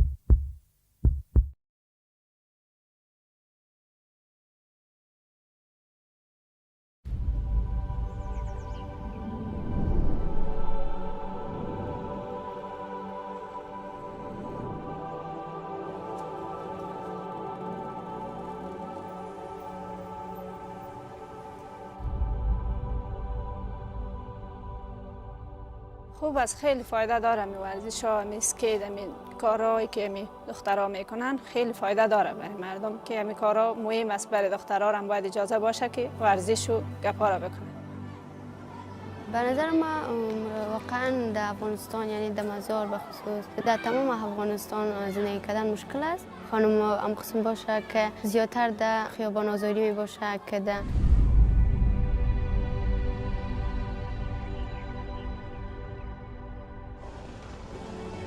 اسکیتستان وقت آمدیم که اینجا وقت دیدیم که شاگردای اسکیت میکنه علاقمند شدیم تا دیدیم که پیش استاد شکیبا ثبت نام کردیم.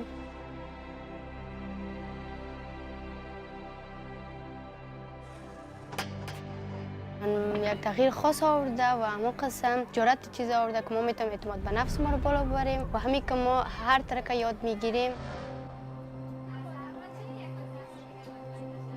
خب اما قسم واقعا اسکیتستان یک جای آموختن علم است، ورزش است که ما میتونیم خوبتر یاد بگیریم و اسکیتستان یک جای است که بتونیم ورزش یاد بگیریم و معلومات ما اضافه شود.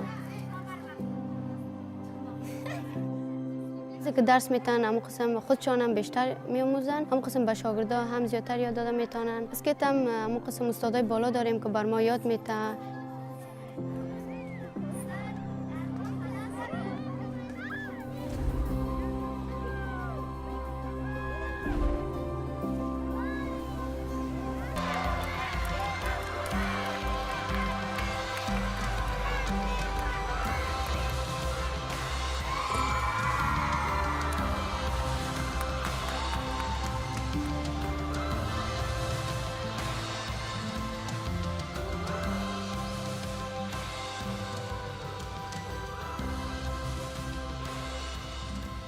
از روزی که لطیفه جان در اسکیتستان میره و پس در خانه میه و بسیار یک ذره جرأت پیدا کرده و یک ذره در درس و در حساب بیرون و امی گپاش خیلی از روزی که اسکیتستان میره.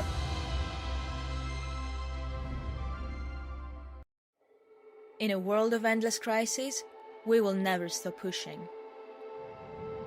War, inequality, displacement. For millions of children, resilience isn't a choice, it's survival. But Skateistan exists to give these young people the spaces and resources they need to learn, play, and shape their futures, to build resilience through play. We work with grassroots partners in over 50 locations around the world, with a special focus on girls, children with disabilities, and those displaced or out of school, with programs built by and for their communities. And if we know one thing, is that true resilience is built through play, through learning, through pushing again and again. Join the movement, become a citizen of Skateistan, and help young people everywhere learn, play, and shape their futures one push at a time. Never stop pushing. Donate now at skateistan.org.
got your own. Okay, you're good.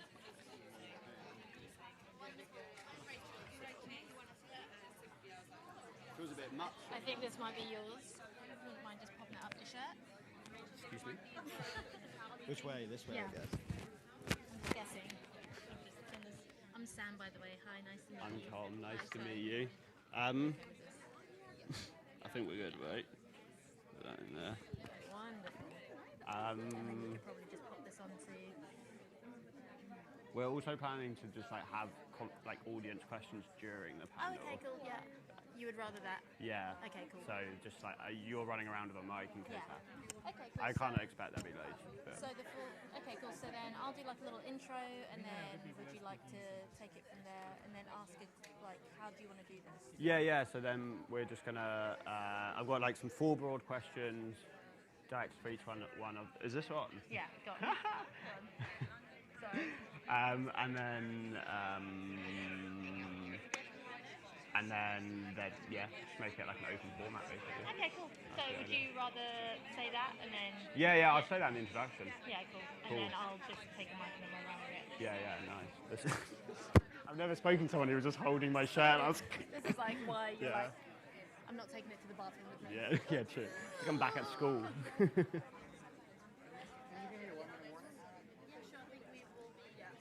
I'm nervous.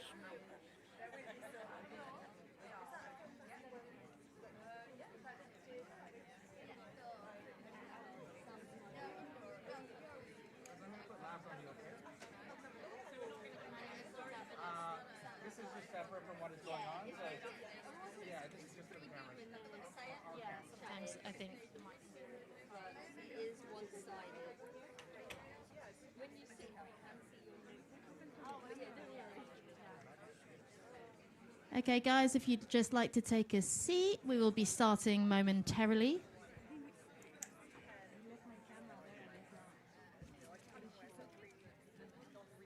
Do you want to, your friend maybe picked it up. Belén, agarraste la cámara. Ay, me asustaste. She has it. I was like, it's gone. Do you want some more water? I have Oh, you really will. This thing. Yeah, nice. I see you went to, Wilberforce. I thought that was a slow impact. Oh, skate like a girl. Nice. Yeah. Nice. I went to the Impact today. Oh, okay.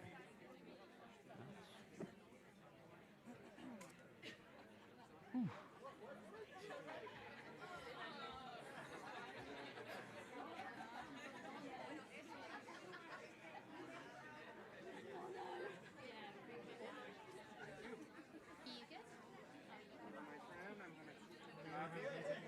No, you're going to use those.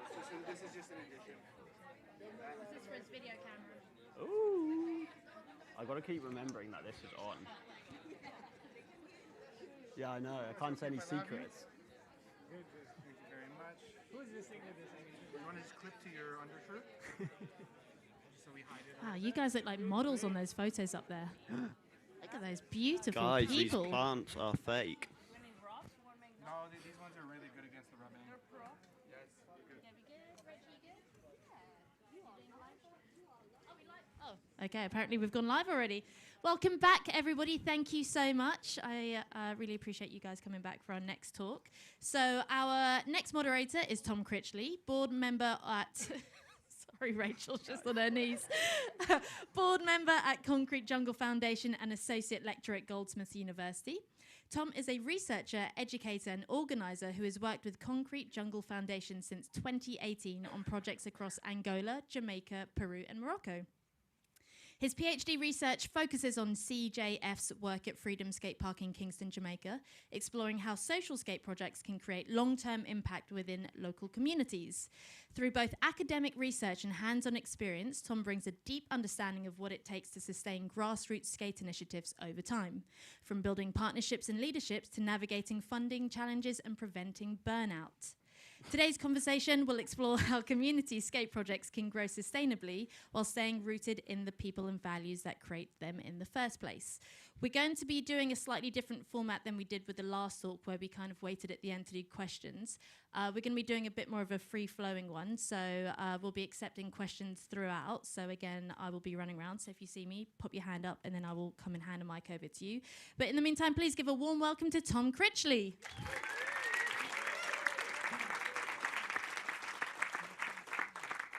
I feel deeply uncomfortable after that. Thank you. Sorry, that is all very formal, please.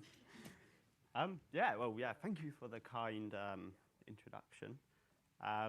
Today we are talking about sustainable social skate careers. I'm going to get onto that in a second. First of all, I just want to give some thanks to all the organisers of the Social Skate Summit, because I really feel like I'm in a truly special place right now, and so much organisation, hard work has gone into this clearly. So let's have a look.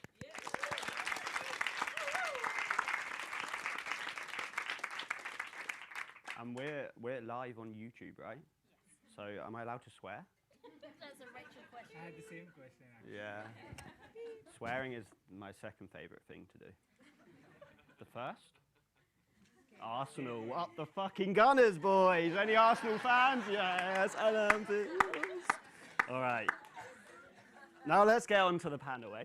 I'm going to let the panelists introduce themselves, because what better way to talk about yourself? So, after you. Me again. Woo! Legend, absolute fucking legend. My name is Norma. I'm originally from Mexico. I moved to Canada in 2010, and I started skateboarding at a late age, and until 2016. This is my 10th year. And during that time, I started skateboarding. I noticed no one was documenting the women community, and I wasn't really good at skateboarding. I keep breaking my ankle. I broke them both. So I became a skateboard photographer. My passion is documenting non-traditional skateboarding. And at some point, I was like, I want to go back to Mexico. I want to see what's going on there. I met Belen and Berito, and now we are part of You Can Skate. And so I'm a skateboard photographer, and I'm a community organizer.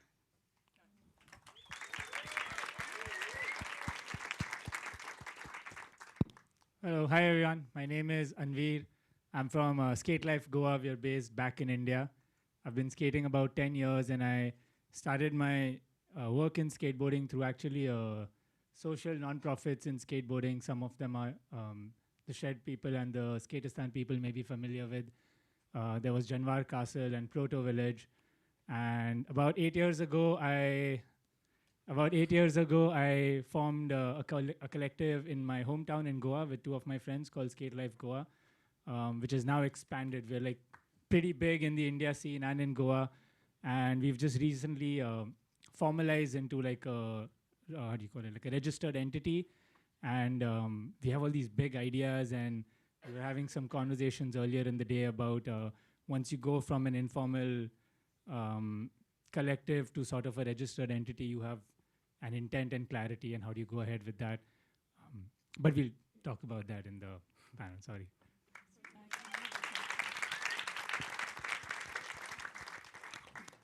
Hi everyone, my name is Harmony. I'm from Ghana in West Africa, and I'm with Sef Ghana. I started skating in 2019. I was 24 at the time. I just started volunteering with Sef Ghana until 2021 when I was offered like a job to coach, and gradually now I'm the manager for the skate park, so yeah.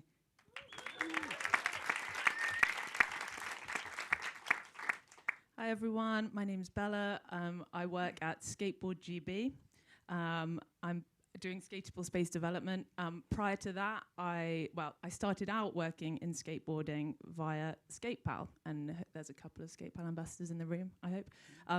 About 10 years ago, which is roughly when I started skateboarding, probably roughly the same time I injured my knee. So I've gone from grassroots community organizing in skateboarding to now working for the national governing body, which has been an interesting journey that we can maybe unpack a bit later. Happy to be challenged about that as well.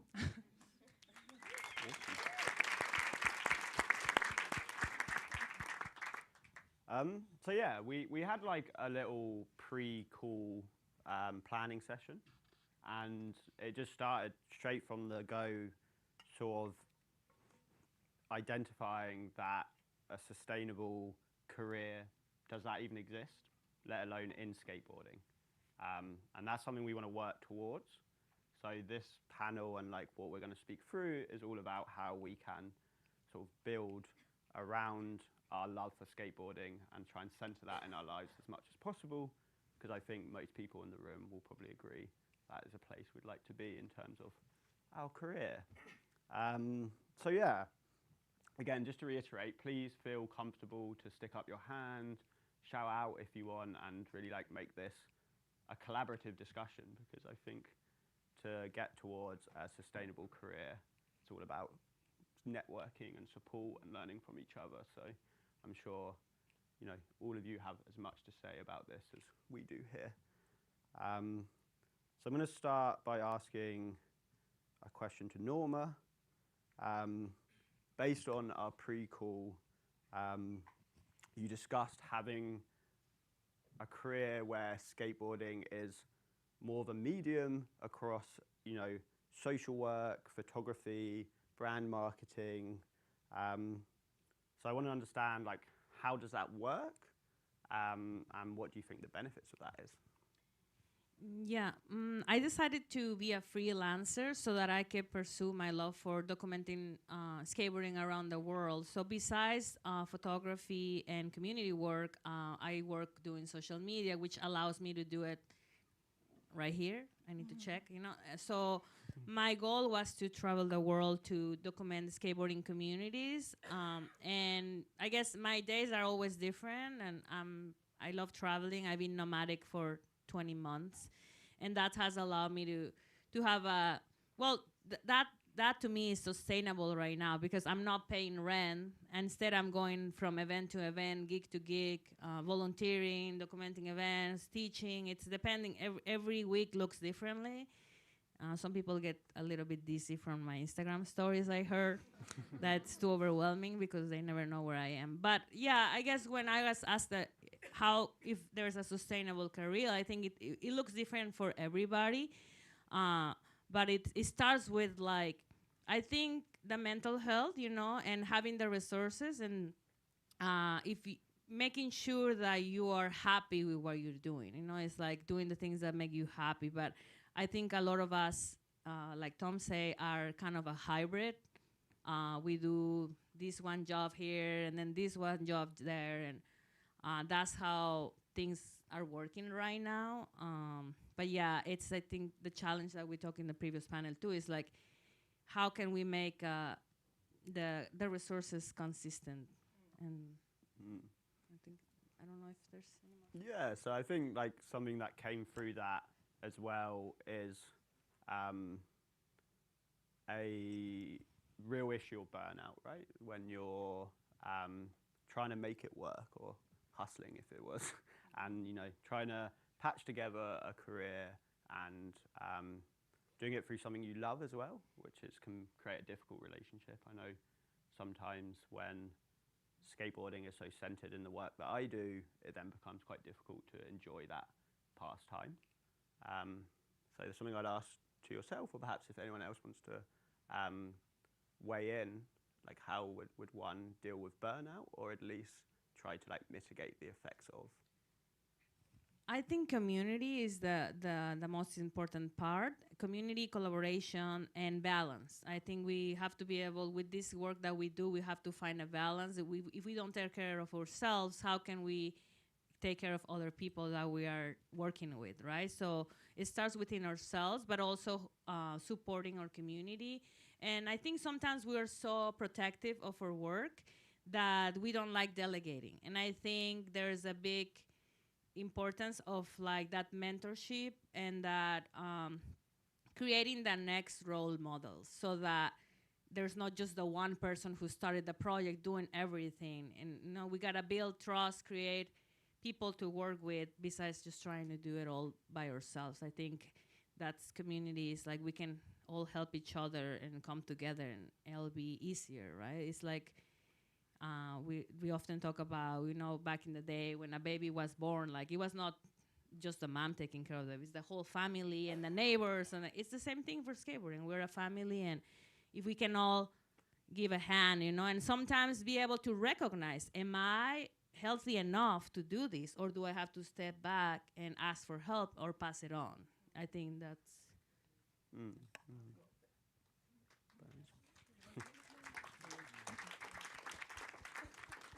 Sorry, you guys might need to share a mic because I'm seeing some hands in the audience. That's all good.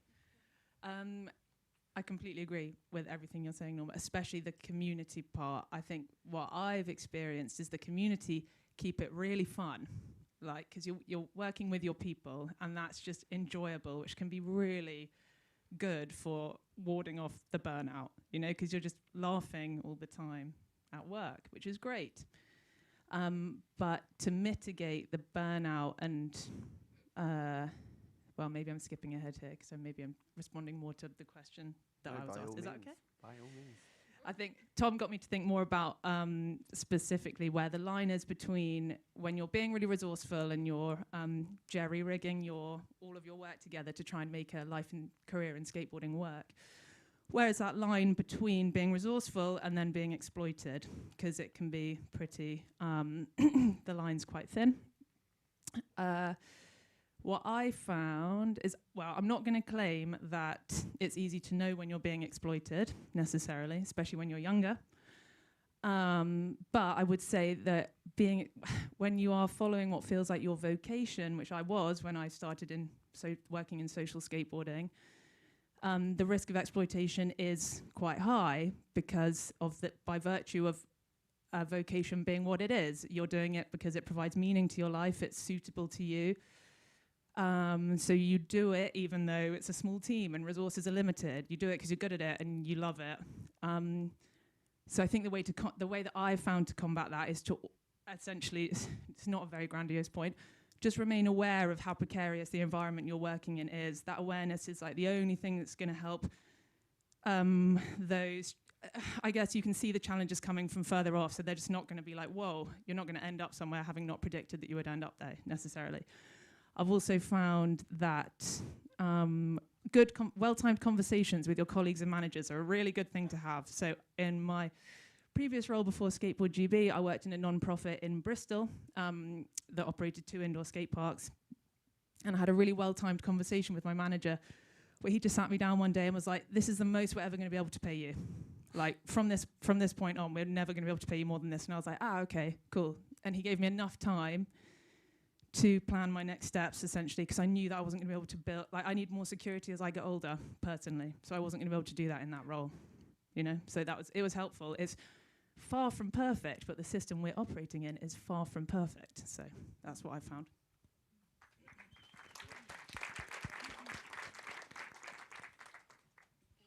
Yeah, of course. I think sometimes it's difficult for us to talk about getting paid because we're like, oh, this is non-profit, we're volunteering, we're helping community. Some people has it worse, but in order to keep going, like, say we need therapy, how are we gonna pay it? Well, if we're doing all this community work, we also have to take care of ourselves. So I think there is a missing part sometimes, like a misunderstanding, like, should we get paid, should we not get paid? But in order to also have more people involved with the real commitment to prevent burnout, I think there is a need for also, you know, providing those resources circulating in the community. You know, not just putting one. They have to circulate so that everything goes in a sustainable way. Definitely. Just to like really bring that back to the tangible as well. And I know there's going to be a discussion tomorrow with like the Ben Ramis Foundation and like mental health and skateboarding. A lot of people I know in this room are like work with or through social skateboard projects. That means you like qualify to get at least 6 free therapy sessions through the Ben Ramis Foundation. Takes about 15 minutes to apply and they'll get back to you really quick. I've done it and it's great. So really like tap into that side of things as well when you're you know, balancing lots of work and sort of, just, to be honest, I never really thought I worked in skateboarding until this panel. I was like, really? I work in, I guess I do. Yeah, but one thing my work does, and I think it intersects what you said about getting paid. I know there's Skateistan representation here. It adds like quite a difficult dimension when you're doing sort of like charity work and getting paid at the same time. And I personally like struggle with that and like reflect on that quite a lot. And especially when travel is quite a big part of my life as well. And that's like a wonderful thing. And I get to meet so many beautiful people in this room. But at the same time, I can feel quite like, guilty about that. And things like having conversations with therapists and stuff have like personally helped me a lot. So I just think, you know, keeping grounded is important. So we'll, Was there anyone in the audience that wanted to chip in? Okay. I'll just add something as well. Something a tutor that told me once, and it was like a really profound moment. They said that you don't need to set yourself on fire to keep others warm. And that really hit me, and I was like, yeah, that was a good time to kind of step back and be like, I'm going to use the resources that I have, like you said. Definitely, definitely. Actually, I have something to say like that kind of connects what you said with what you said. From my personal experience, I couldn't identify that thin line where how far do you go? Because every time I took a step back or I left my hometown of Goa for other projects, I would feel like what I was trying to build with Skate Life Goa would sort of either stagnate or dip down, which essentially meant like I was still like the engine keeping it running. Till like the last few years where you introduce or like you get introduced to this thought of like transferring leadership or like mentorship, and you start to identify certain people in the community much younger but like really stoked, have the ability, and if you sort of you know, like how you said earlier, if you're willing to let go of your leadership, people will step up. And in terms of a community keep going, that can sort of translate to some sort of like sustaining it over a long time. But personally, as a career, I remember growing up and we didn't have a lot of skateboarders in India and definitely no one to guide you. So I didn't have anyone telling me, if you're just going to skate 6 hours every day, 6 days a week, you're not going to be pro. And like, what does even going pro mean in India, right? I started designing and building skate parks. So that kind of funded the kind of lifestyle I could have to sort of travel to different skate parks across India and stuff. But as you grow older, you need things to scale, and that was something I couldn't crack. Yeah. Yeah, I mean, what Bella said about the ceiling must have been very difficult to hear.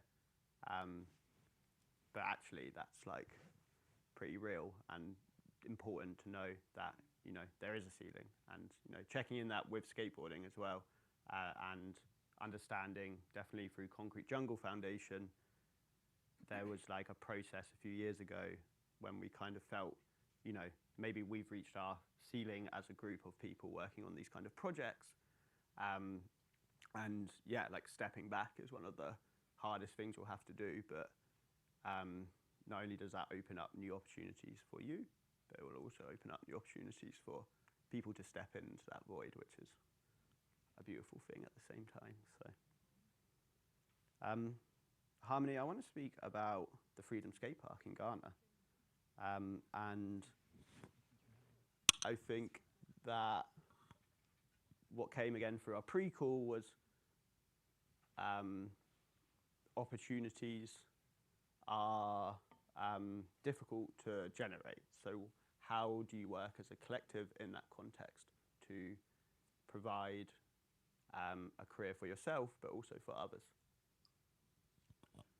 So I think that, first of all, when we started Freedom, we were like a lot of volunteers before even the skate park was built. And we also volunteered to build a skate park, and then we were offered like the job to coach, kind of. So I think that Freedom Skate Park was just not a place for skateboarders, but also an a place to create job opportunities for skateboarders at the same time. But when we started running the skate park, we started to notice like, okay, there were like different people coming around, like musicians, dancers, and stuff like that. So we thought of opening a community studio. So opening that also, again, kind of like provide a job for music artists or like, so studio time in Ghana is like really expensive. So having that was kind of like, okay, helping the young people who are like really talented to be able to have this space. It was just like 2 hours in the day, or like you have access to 4 hours in the month, but at least that's also like enough and also to help. I think that with the skate park, we also had people coming in to record their music videos and etc. They would want like skateboarders to skate in their videos, obviously. So we would call skateboarders to come in a way so that they can also benefit from that, because the space was for skateboarders, obviously. So, you know, like that, just to provide like job opportunities. Also, we tried to have some sort of workshops to kind of teach skateboarders, like, okay, what you can do with this. Like, it's not just necessarily about skating and wanting to be pro. You can be a photographer, you can be a videographer, or like a filmer. So I think that there were people that we identified also in the community that had those, let's say, qualities, like they were into photography or they were into like filming. So whenever there was an opportunity, we would like call those people in to like, you know, get the opportunity. Yeah. Interesting. Yeah, that kind of multiplicity of like what a skate park can bring can then also bring those more opportunities. Yeah, I think you've hit on an aspect of working in skateboarding that makes it sustainable are the people you meet in skateboarding, because they can be the ones that are like, oh, I know of this thing, maybe you would be good for photographing that. Like, it's just the amount of people you meet who can share their skills and their knowledge and their resources and their opportunities with you. Obviously, like financial aspect aside, you in my experience, you're buoyed up by the people who you're surrounded by because of skateboarding, I think. So.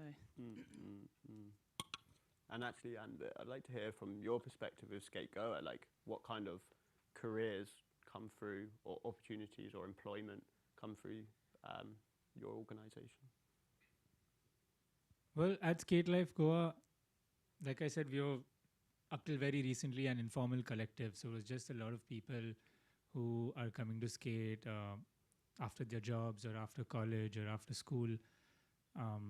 Very recently have we formally registered, and we're still ideating over what this means in terms of if someone needs to work on this full time, how do we pay them? But what we did start is the last few events that we do, we sort of, like Bella said, we have people within our community who are going to now do like social media, photograph and videograph the event, or do the logistics and planning. What this essentially in my head looks like is our internal skateboarding community is engaged, and once we feel like we are in a position that we have a budget, we automatically prioritize them to come forward first. I don't know if this looks like a career, but it feels like the very first step in what could be. It's still precarious, but it's the best. No, that's fine. It's still that like sounds like somewhat precarious, but that's just the environment we're working within, and that's like the best that you can do at this stage. Yeah, which I think is great. You keep the mic.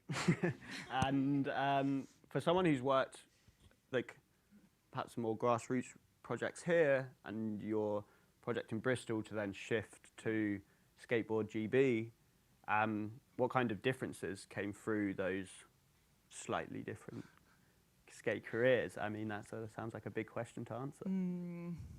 Yeah. Trying to be neutral.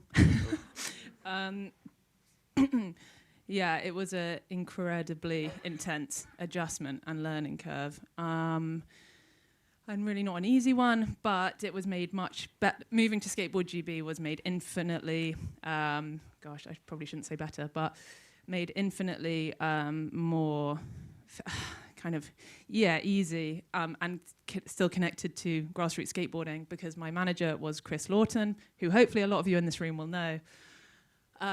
He runs Skate Nottingham, which has been referenced earlier, which I was happy to hear by someone, Yusra.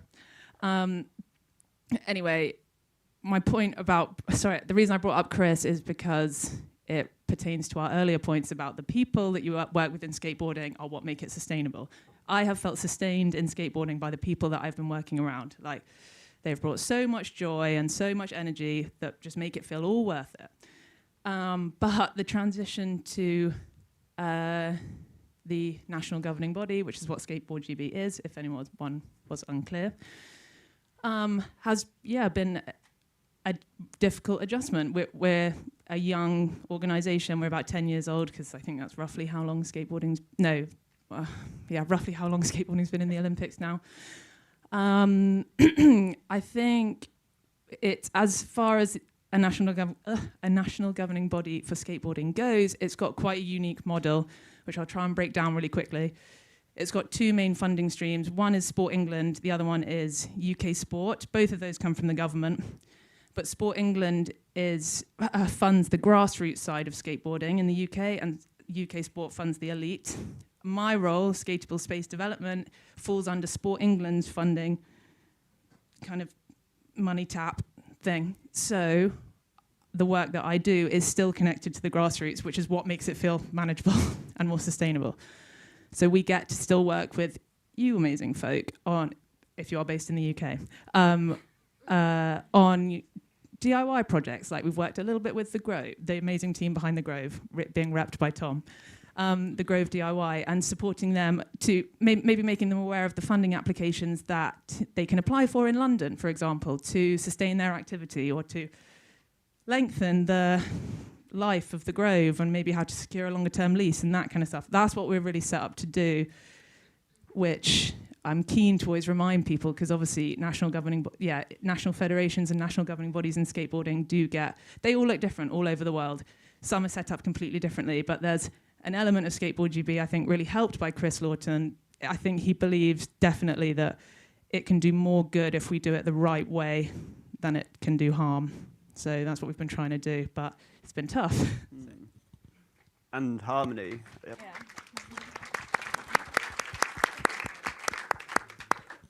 How would that compare to your experiences in Ghana with the national body of skateboarding? And how does that impact what a sustainable skate career looks like? So I think that when I started skateboarding, or like my colleagues or my friends who started skateboarding way before, didn't know like that there was a federation that existed until skateboarding became part of the Olympics.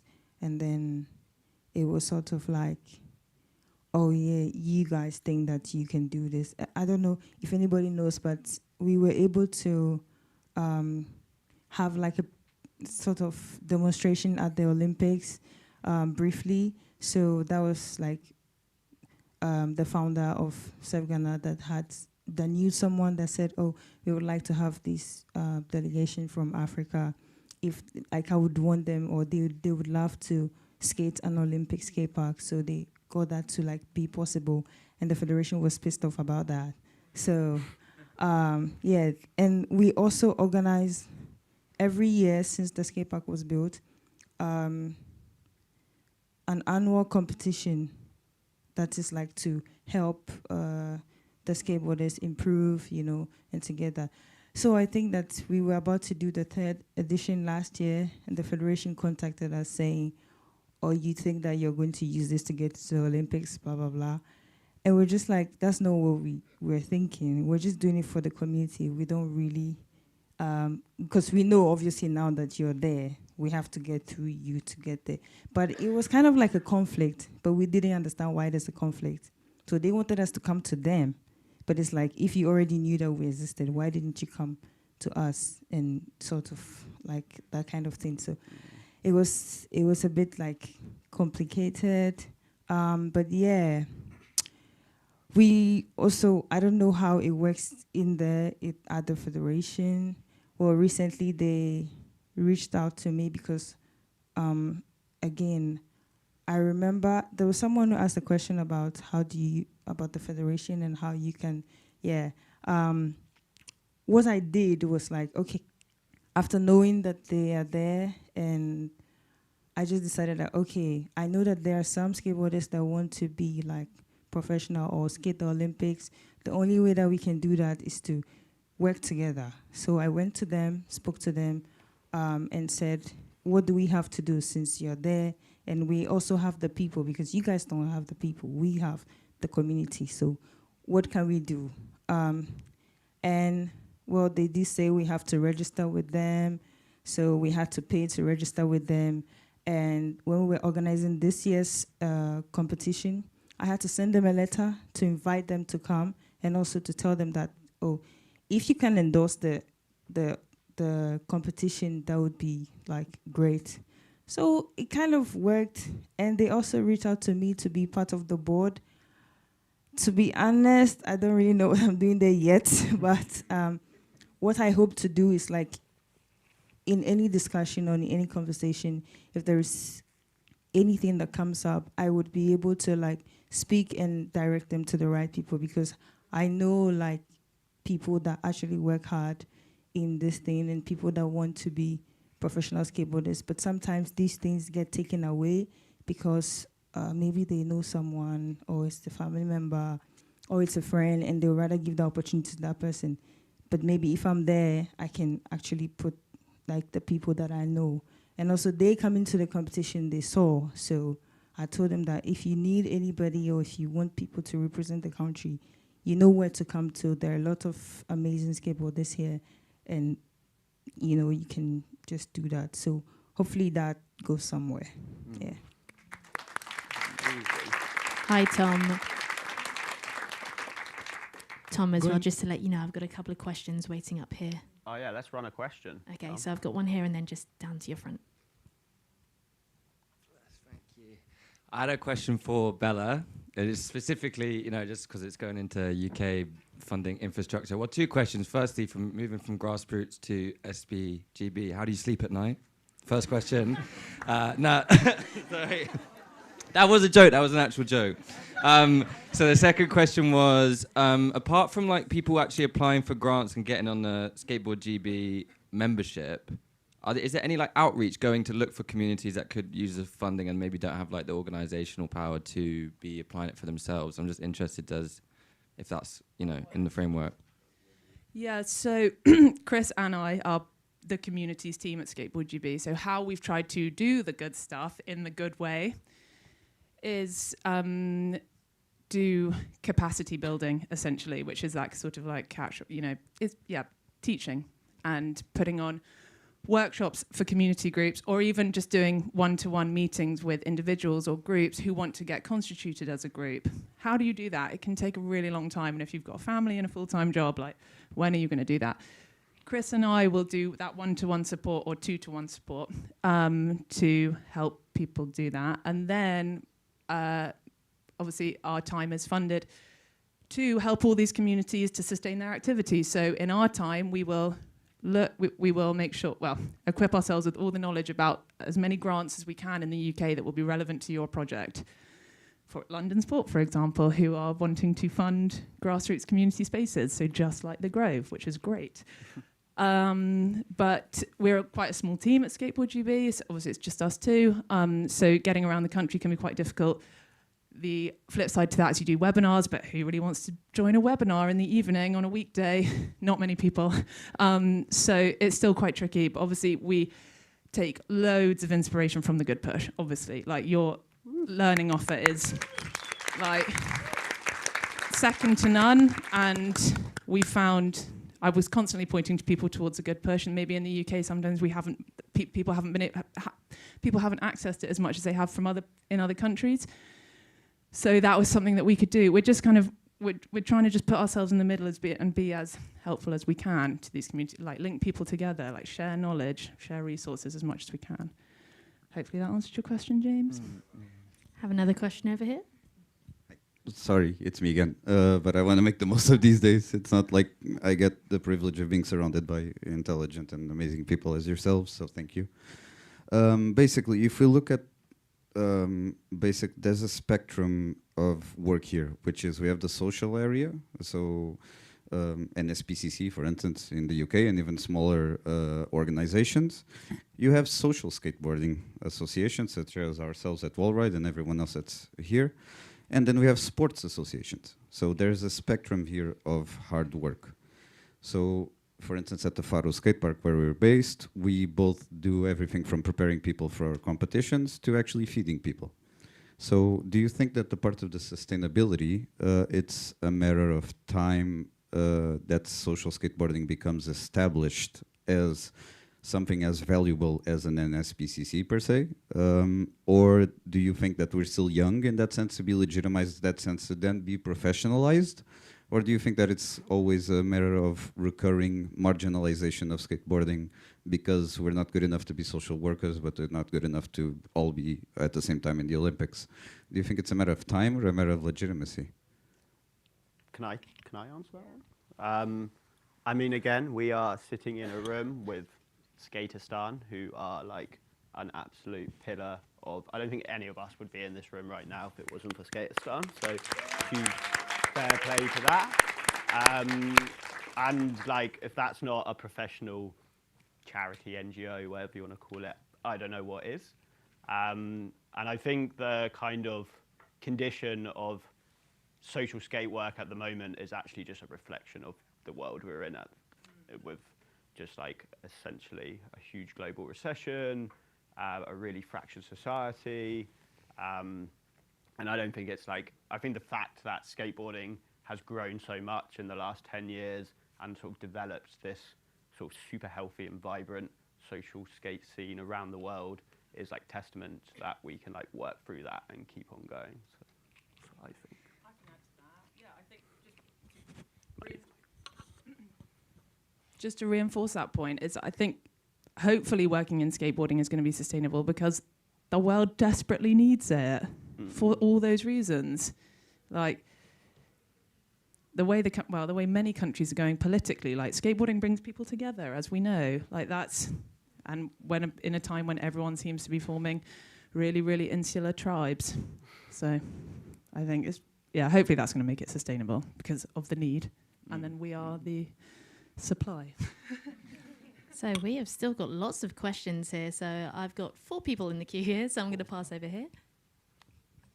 I have a question for Norma. So you have photographed the Olympics in an unofficial capacity, and I'm curious about that process and kind of the challenges you faced in photographing an event like the Olympics, and also how you find generally creating a career in an industry where lots of opportunities are shooting for publications where many of the larger opportunities are still photographs of men by men, and how you've kind of carved a career for yourself. Yeah, well, the Olympics part, I knock on so many doors, so many emails, DMs, everything. I like to say I'm a professional stalker. I try to find everyone's email, everyone LinkedIn. But there was no, because World Skate, which is, they do the media for skateboarding specifically, there's only 2 spots. And that was two men who did it. It was Ativa and Bryce Knights. So for me, I'm working on archival, like I'm documenting history. And I was like, I'm just going to go as an spectator. Thankfully, I have a friend who hooks me up with standby flying, which is really cheap flying. So that's how I managed to fly there. And then I bought tickets to just to watch and then sneak my camera. Thankfully, it was not too long, the lens, because they have some rules. But I just shot from the seats, and I will find an empty spot, and then I get kicked out from the security, and I'll go find another spot.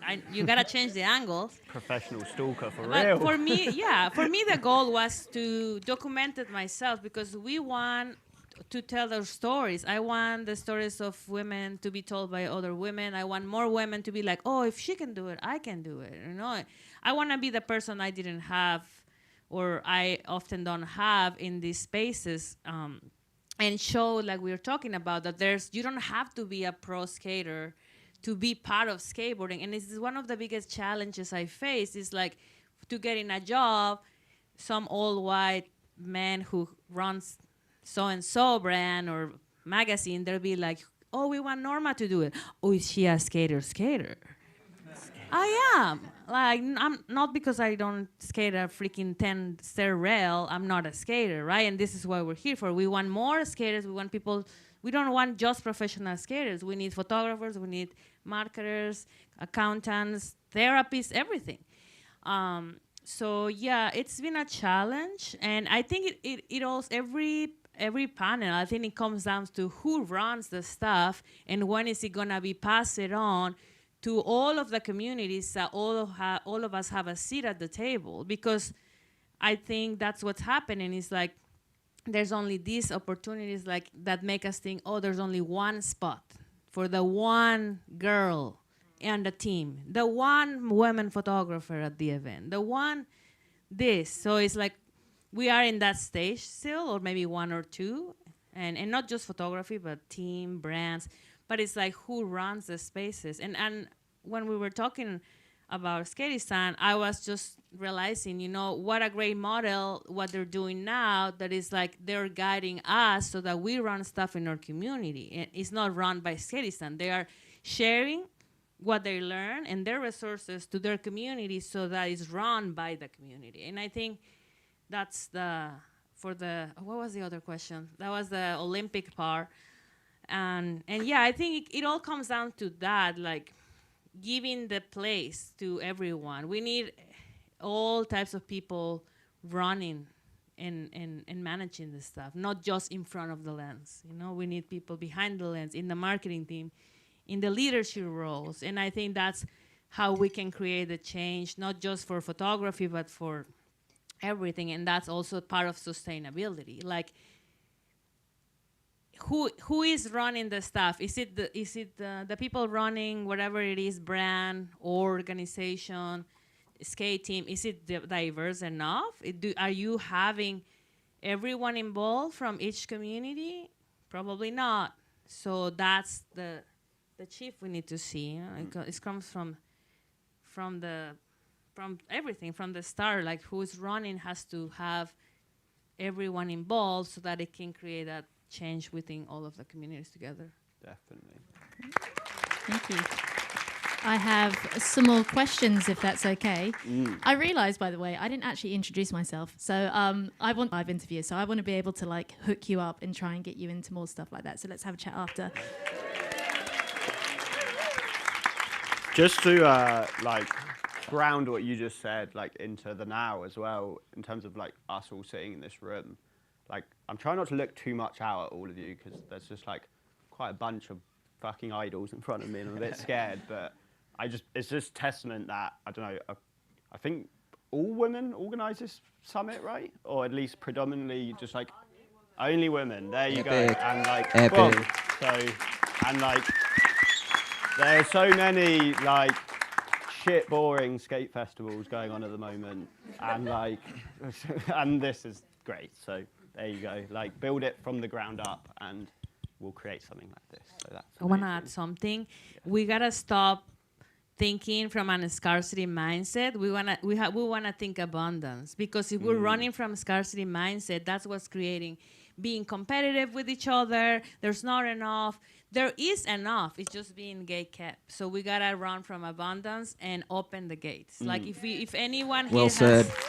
And like, definitely the hard miles for this festival were well and truly run to like get this, like this panel, every panel, and really like making it proper. So, okay, Yes, please. Hey, so great work, everybody. So you're all skateboarders working in skateboarding. How do you avoid burnout from the actual activity that is skateboarding? Like, how often do you all skate? Like, yeah, yeah. Like, like, what does skating look like to you? Because I mean, I'm someone who works in skateboarding. I run a skateboard business. I run a skate park, and for the life of me, I'm not sticking around after to go skate. But at the same time, you want to maintain, skills or progress at a point. And then when you're around skateboards all day, you hear the noise. You're, helping kids how to skate. You're taking photos of other skaters. Like, there's got to be a point where you're like, oh, dude, I just want to like get out and sit in nature or like do something completely different. So how do you manage like being a skater and actually going to skate? If you do, or I mean, I'm sure you all love skateboarding and get out there and skate when you can, but I was just curious, like. I feel like you answered your own question. Get out in nature. Yeah, don't skate all I'm sure the everybody time. in the room can probably relate to this, because Yeah. this is a group full of skateboarders, but like the act of actually going and pushing around, sometimes it could be almost like a job, but that's what makes it so fun, and your career is evolving around your passion, so it's like, you got to almost set aside a time to go skate. But yeah, I was just curious if anybody had anything to say about that. So for me, at the skate park, we're open from Tuesday to Sunday, and Sundays are really quiet. That's what I realized with time. And Thursdays, we dedicate a time specifically for women skating. So it's from 3 to 7 p.m. And sometimes the girls, because they have to go to school or work, they don't come early. So I try to skate like maybe at 3, then by 4, like I stop. And also for me, skating is what helps me to deal with the work. So if I'm working and I feel frustrated and I feel tired and all of these things, I just take a break and I just skate. I just push around. Sometimes I don't want to do tricks. Sometimes I just want to clear my head, because when I'm skating, I don't think about anything. And I just skate, and that helps me a lot. But on Sundays, I think I'm more like, up for skating. But like sometimes I would say I skate once in a week. Sometimes it could be twice in a month. But it's difficult, because hearing people skating and you're just there and you're like working. It's frustrating, but yeah, skating, I try to make time to skate just to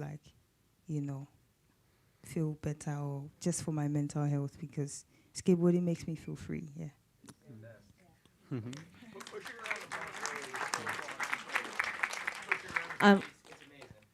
I would also have an answer to that. Like, for me, it's a lot, like, once is like the working in a skate space.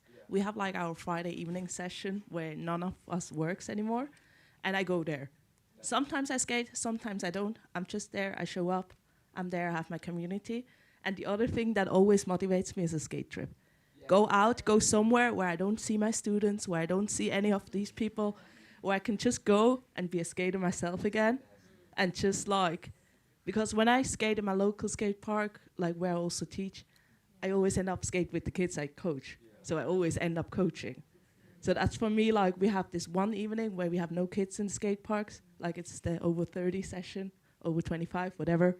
We do at the local skate session. And the other thing is really like, get my girls and go on a skate trip. Nice. Even it's just like 2 hours away to another skate park, an hour away. Just go out there and have a change of scenery. I think it's also about how you're doing in your health and your mood, or hormonally. But I find that since I started working in skateboarding, I skate less. But I do vision boards and I have journaling. So in my journaling, I have movement, I have drinking of water, I have all these things that gotta checked off. So it kind of keeps me accountable. Sometimes just like, I'm gonna try to get this one clip, and then it pushes me to, I wanna skate. And then when you start and you get the adrenaline going, you're like, oh my God, why didn't I skate more this week? Because now that you get all the adrenaline going, you're like, I should have skated yesterday again. I have one thing I started doing, one specific. I started taking a basketball to the skate park so that I could go, because there are basketball nets next to my favourite skate park in Bristol, so I'll just go and shoot some hoops to help kind of balance things out again when it all gets too much. So I advocate as heavily for basketball hoops in cities. So Tom, how are we looking on time? We've probably got, did you want to ask another question, or did you want to still keep it open to the floor? Because we've got about 10 minutes left, so that's probably room for I'm one kind or of two vibing questions. on the questions. You're doing Yeah, my okay, job we've got for one me. over here then. Okay, hi. I think I'm taking it back because the time that I asked, I wanted to add something. We're talking about something completely different. But I wanted to respond to you mainly. Just for context, it's not a question, but just for context, SEF Ghana, the organization Harmony represents, facilitated the building of the first skate park in Ghana. Cool. So, what? Yes, the first in West Africa as well. So, just for context, like Ghana doesn't really, like, it's not a skateboarding place at all. Like, this was in 2022. Before that, skateboarding was mainly very niche, and the community had built makeshift skate parks out of wood in one area. So I think to what you were saying about, you know, the sports aspect and the social aspects, I think SEF Ghana sits in a very special place, which is like, shows that like the social has to exist before, you know, the skateboarders can move into these, like the Olympics or like all these things. And also the federation was mainly for inline skaters, which is way more common in Ghana and popular. So yeah, that's what I wanted to add. Thank you. And just to like riff off that as well, like I think it's so commendable what Bella and like Chris, who's just like, he's such a legend, he just like haunts every single panel talk and he's not even in the room. And like Harmony as well, to like have, you know, no one's like super gassed that skateboarding is like getting Olympified or whatever you want to call it, and there's sportified and there's all these like huge brands really like trying to take a piece of the pie. But I think it's like so commendable to be able to like swim against the current and work in an organization like Skateboard GB or join the board of like the Ghana Skateboard Federation and be like, you know, I'm here to like represent the good side of skateboarding and try and make the best of that. So that's like a beautiful thing that's happening here as well. So Great. We have so another many legends on the stages. I'm going to pass the mic on over to another question. Mine's less of a question. I'm from London Skate Mums. It's more just a point from the question earlier to maybe encourage more discussion around this, like you were just saying there about the Olympifying and sportifying and things like that, is to remember that we're really early days with this, and having more voices and more people means it's not going to look like it currently does now, and things aren't going to be as difficult or challenging with governing bodies, like you were saying. And that it's really easy to criticize things because it doesn't look how we want it to look like right now. But what I would like to invite everybody to think about is that we're on the precipice of the change. We're part of the change. And having summits like this is what moves the needle forward. Yeah, so more of a discussion around that, because I know some of these places, like questioning whether you should or you shouldn't join that board, or coming and sitting on a panel when things could be directed at you, that you represent an entire federation. Yeah, it's just remembering that we're still early days and that it's not going to look like this forever. That was such a hot take. You actually like taken my fourth question of the whole panel, which I'm going to ask on the follow-up, and then because that was for Anvir, and what's like super interesting within, you know, we're talking about Skateboard GB, and you know, maybe because the UK has such a strong heritage in skateboarding and a traditionally like particular view of what skateboarding is or isn't, in India or in Goa, from what came through our call, and I'll let you tell the story, is like, you know, there's still a question is like, what is skating, full stop? and then what kind of opportunities does that afford?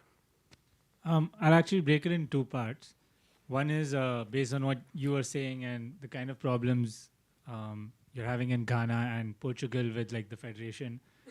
Since Olympics, since skateboarding became an Olympic discipline, the body in India got handed over to something called the Roller Skating Federation of India.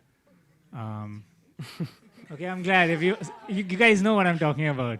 I mean, I don't think some people back home will be happy about this, but it's a disaster. I don't know what else to say. And then coming back to the earlier spot, you need people in skateboarding to sit at those positions to sort of, well, not dictate, but to guide skateboarding into this formalized way. I've had such horrible stories from students and parents and kids about poor organization. You have state qualifiers and the notice goes out one day before. No one can travel 600 kilometers and arrange for transport and accommodation and everything overnight. You have stories of only someone's nephew making it to the finals to represent India. This is all true. This happens.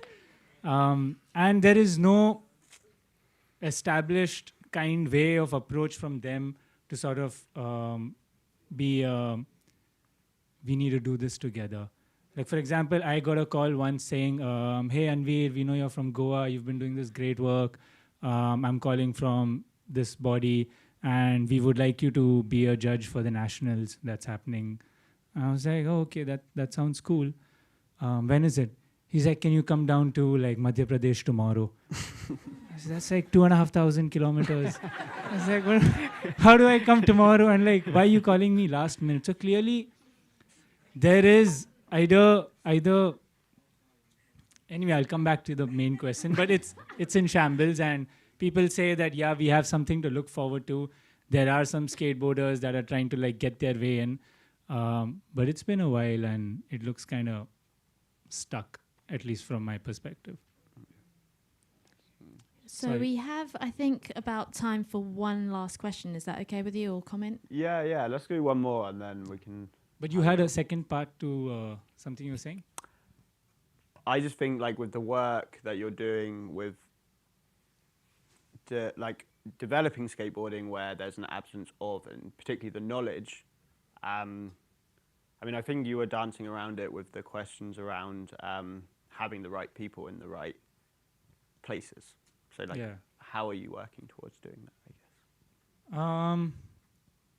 So I'll speak for Goa, where I'm from. I don't want to speak for all of India, because there have been several skateboarders who are sort of leading the movement before me as well. But I feel like I've been one of the forefront people, or one of the earlier people in Goa. And I was sharing with someone earlier today that I noticed in the last few years, when there's some conversation in the skate park, it always ends with, this is a good idea. Hey, Anveer, can we do this? Or it'll always end with like, but we should ask Anveer about this.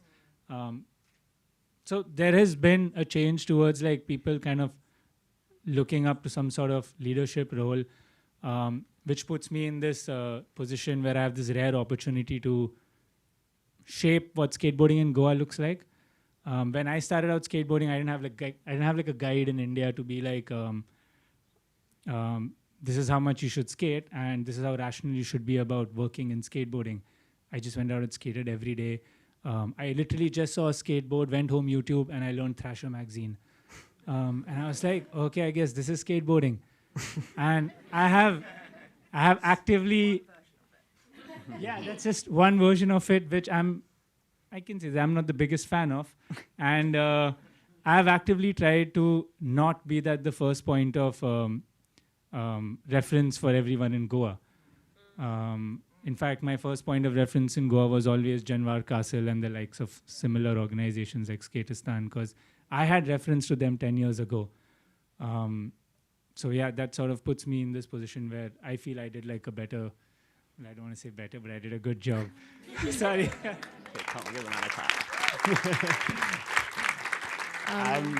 What do you reckon? One more?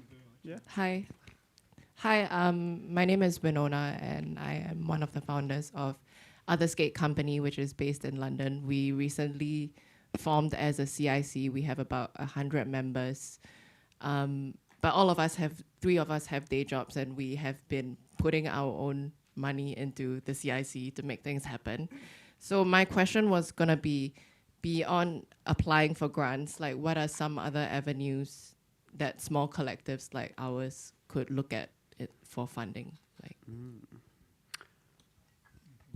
yeah, I reckon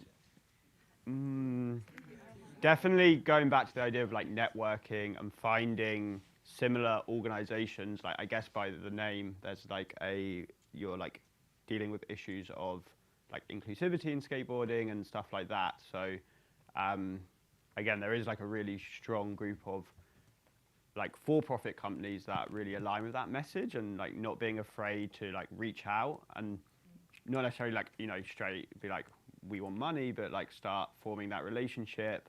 And like we're definitely together we're stronger is like is a mantra that comes through, and then that's what I would say. For sure. I think building a community around you of other CICs, especially in London. You've got so many amazing skate CICs in London. Exactly. But one person in particular I'm going to shout out is Aga. I don't know if she's here. Yeah. She is. I can't see her. She's somewhere. There you go. Thanks for standing up.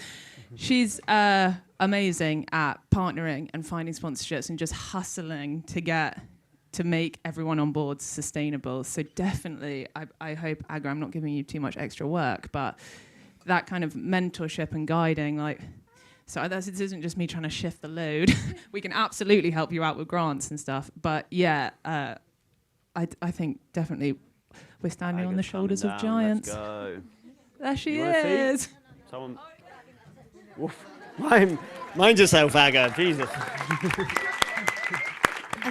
I think we're forgetting quite often about collaborative work, you know, like we're constantly competing, it's now skate, you know, like it's an amazing amount of people here, but it's a small pond.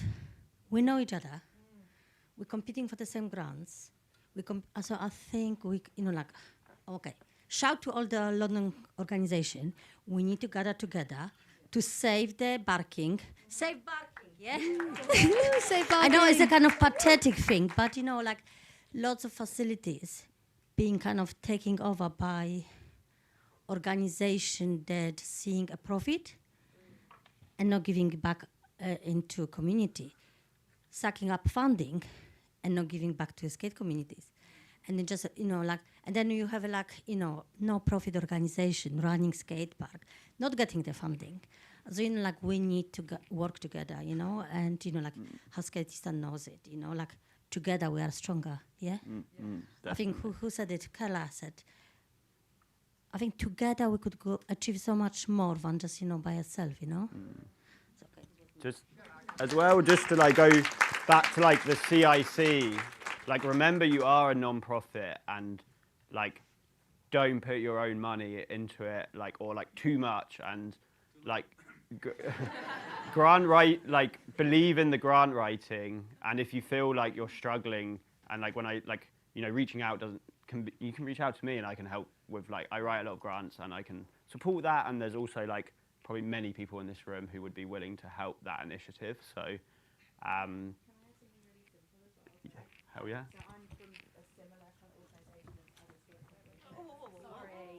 That was so Hello, nimble. sorry. But like we raised money, the first time we raised money, we held like a raffle, like who doesn't love a raffle?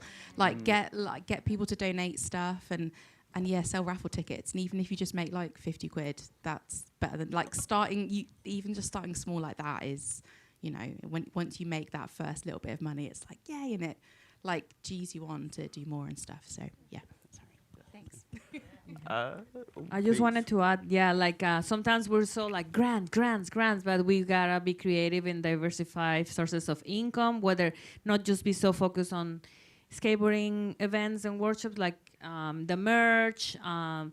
I remember you mentioning that you have a house that you rent as well, doing castings. I think now that skateboarding is mainstream, people want skaters, like, so you can kind of act like we done it with You Can Skate, where we act like, I mean, it's diversifying, but it's a source of income. We're acting like the casting agents as well, so there's a income coming into, and then you are giving those skaters the money. So yeah, try to be creative and not depend on just grants. Awesome. So we're wrapping up now. What do you reckon? I reckon is this like right now?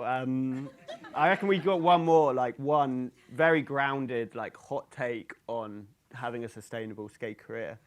And like, I feel like we've been talking. One sentence each if you like, can, I'm just talking, like I'm talking inspirational meme. Let's go.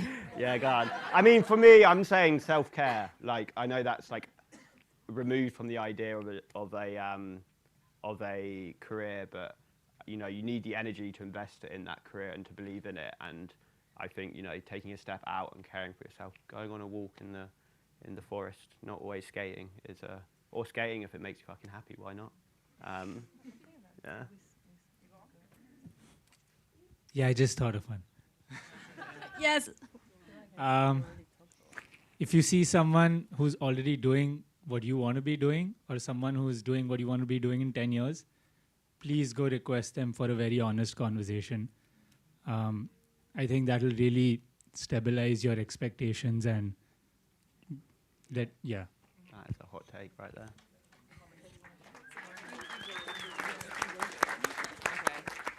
Just to build on Anvir's, I would say, I think I definitely did that. And then I was like, please, can I work with you? Please. And then I did. I would say, like, surround yourself with people who care about skating, not just like skating, doing tricks, but like other aspects of skateboarding. So, yeah, that can also really help. Yeah. Well, I feel like I already said, but keep it simple. Sharing is caring, and community is everything. Amazing. Thank you so much. Yeah, mine. I said mine already. It's okay. Rachel's taking note and she's putting them into meme format now. Nice. So. We've got a good following on the live feed. Oh yeah, so the live feed has been very interactive. You've got a new fan base. So that's a wrap for today, guys. So just want to say thank you to Tom, the panelists, everybody that was involved in this today, and obviously to you guys for your openness for pitching in ideas and comments and questions. So please give everyone and yourself a round of applause.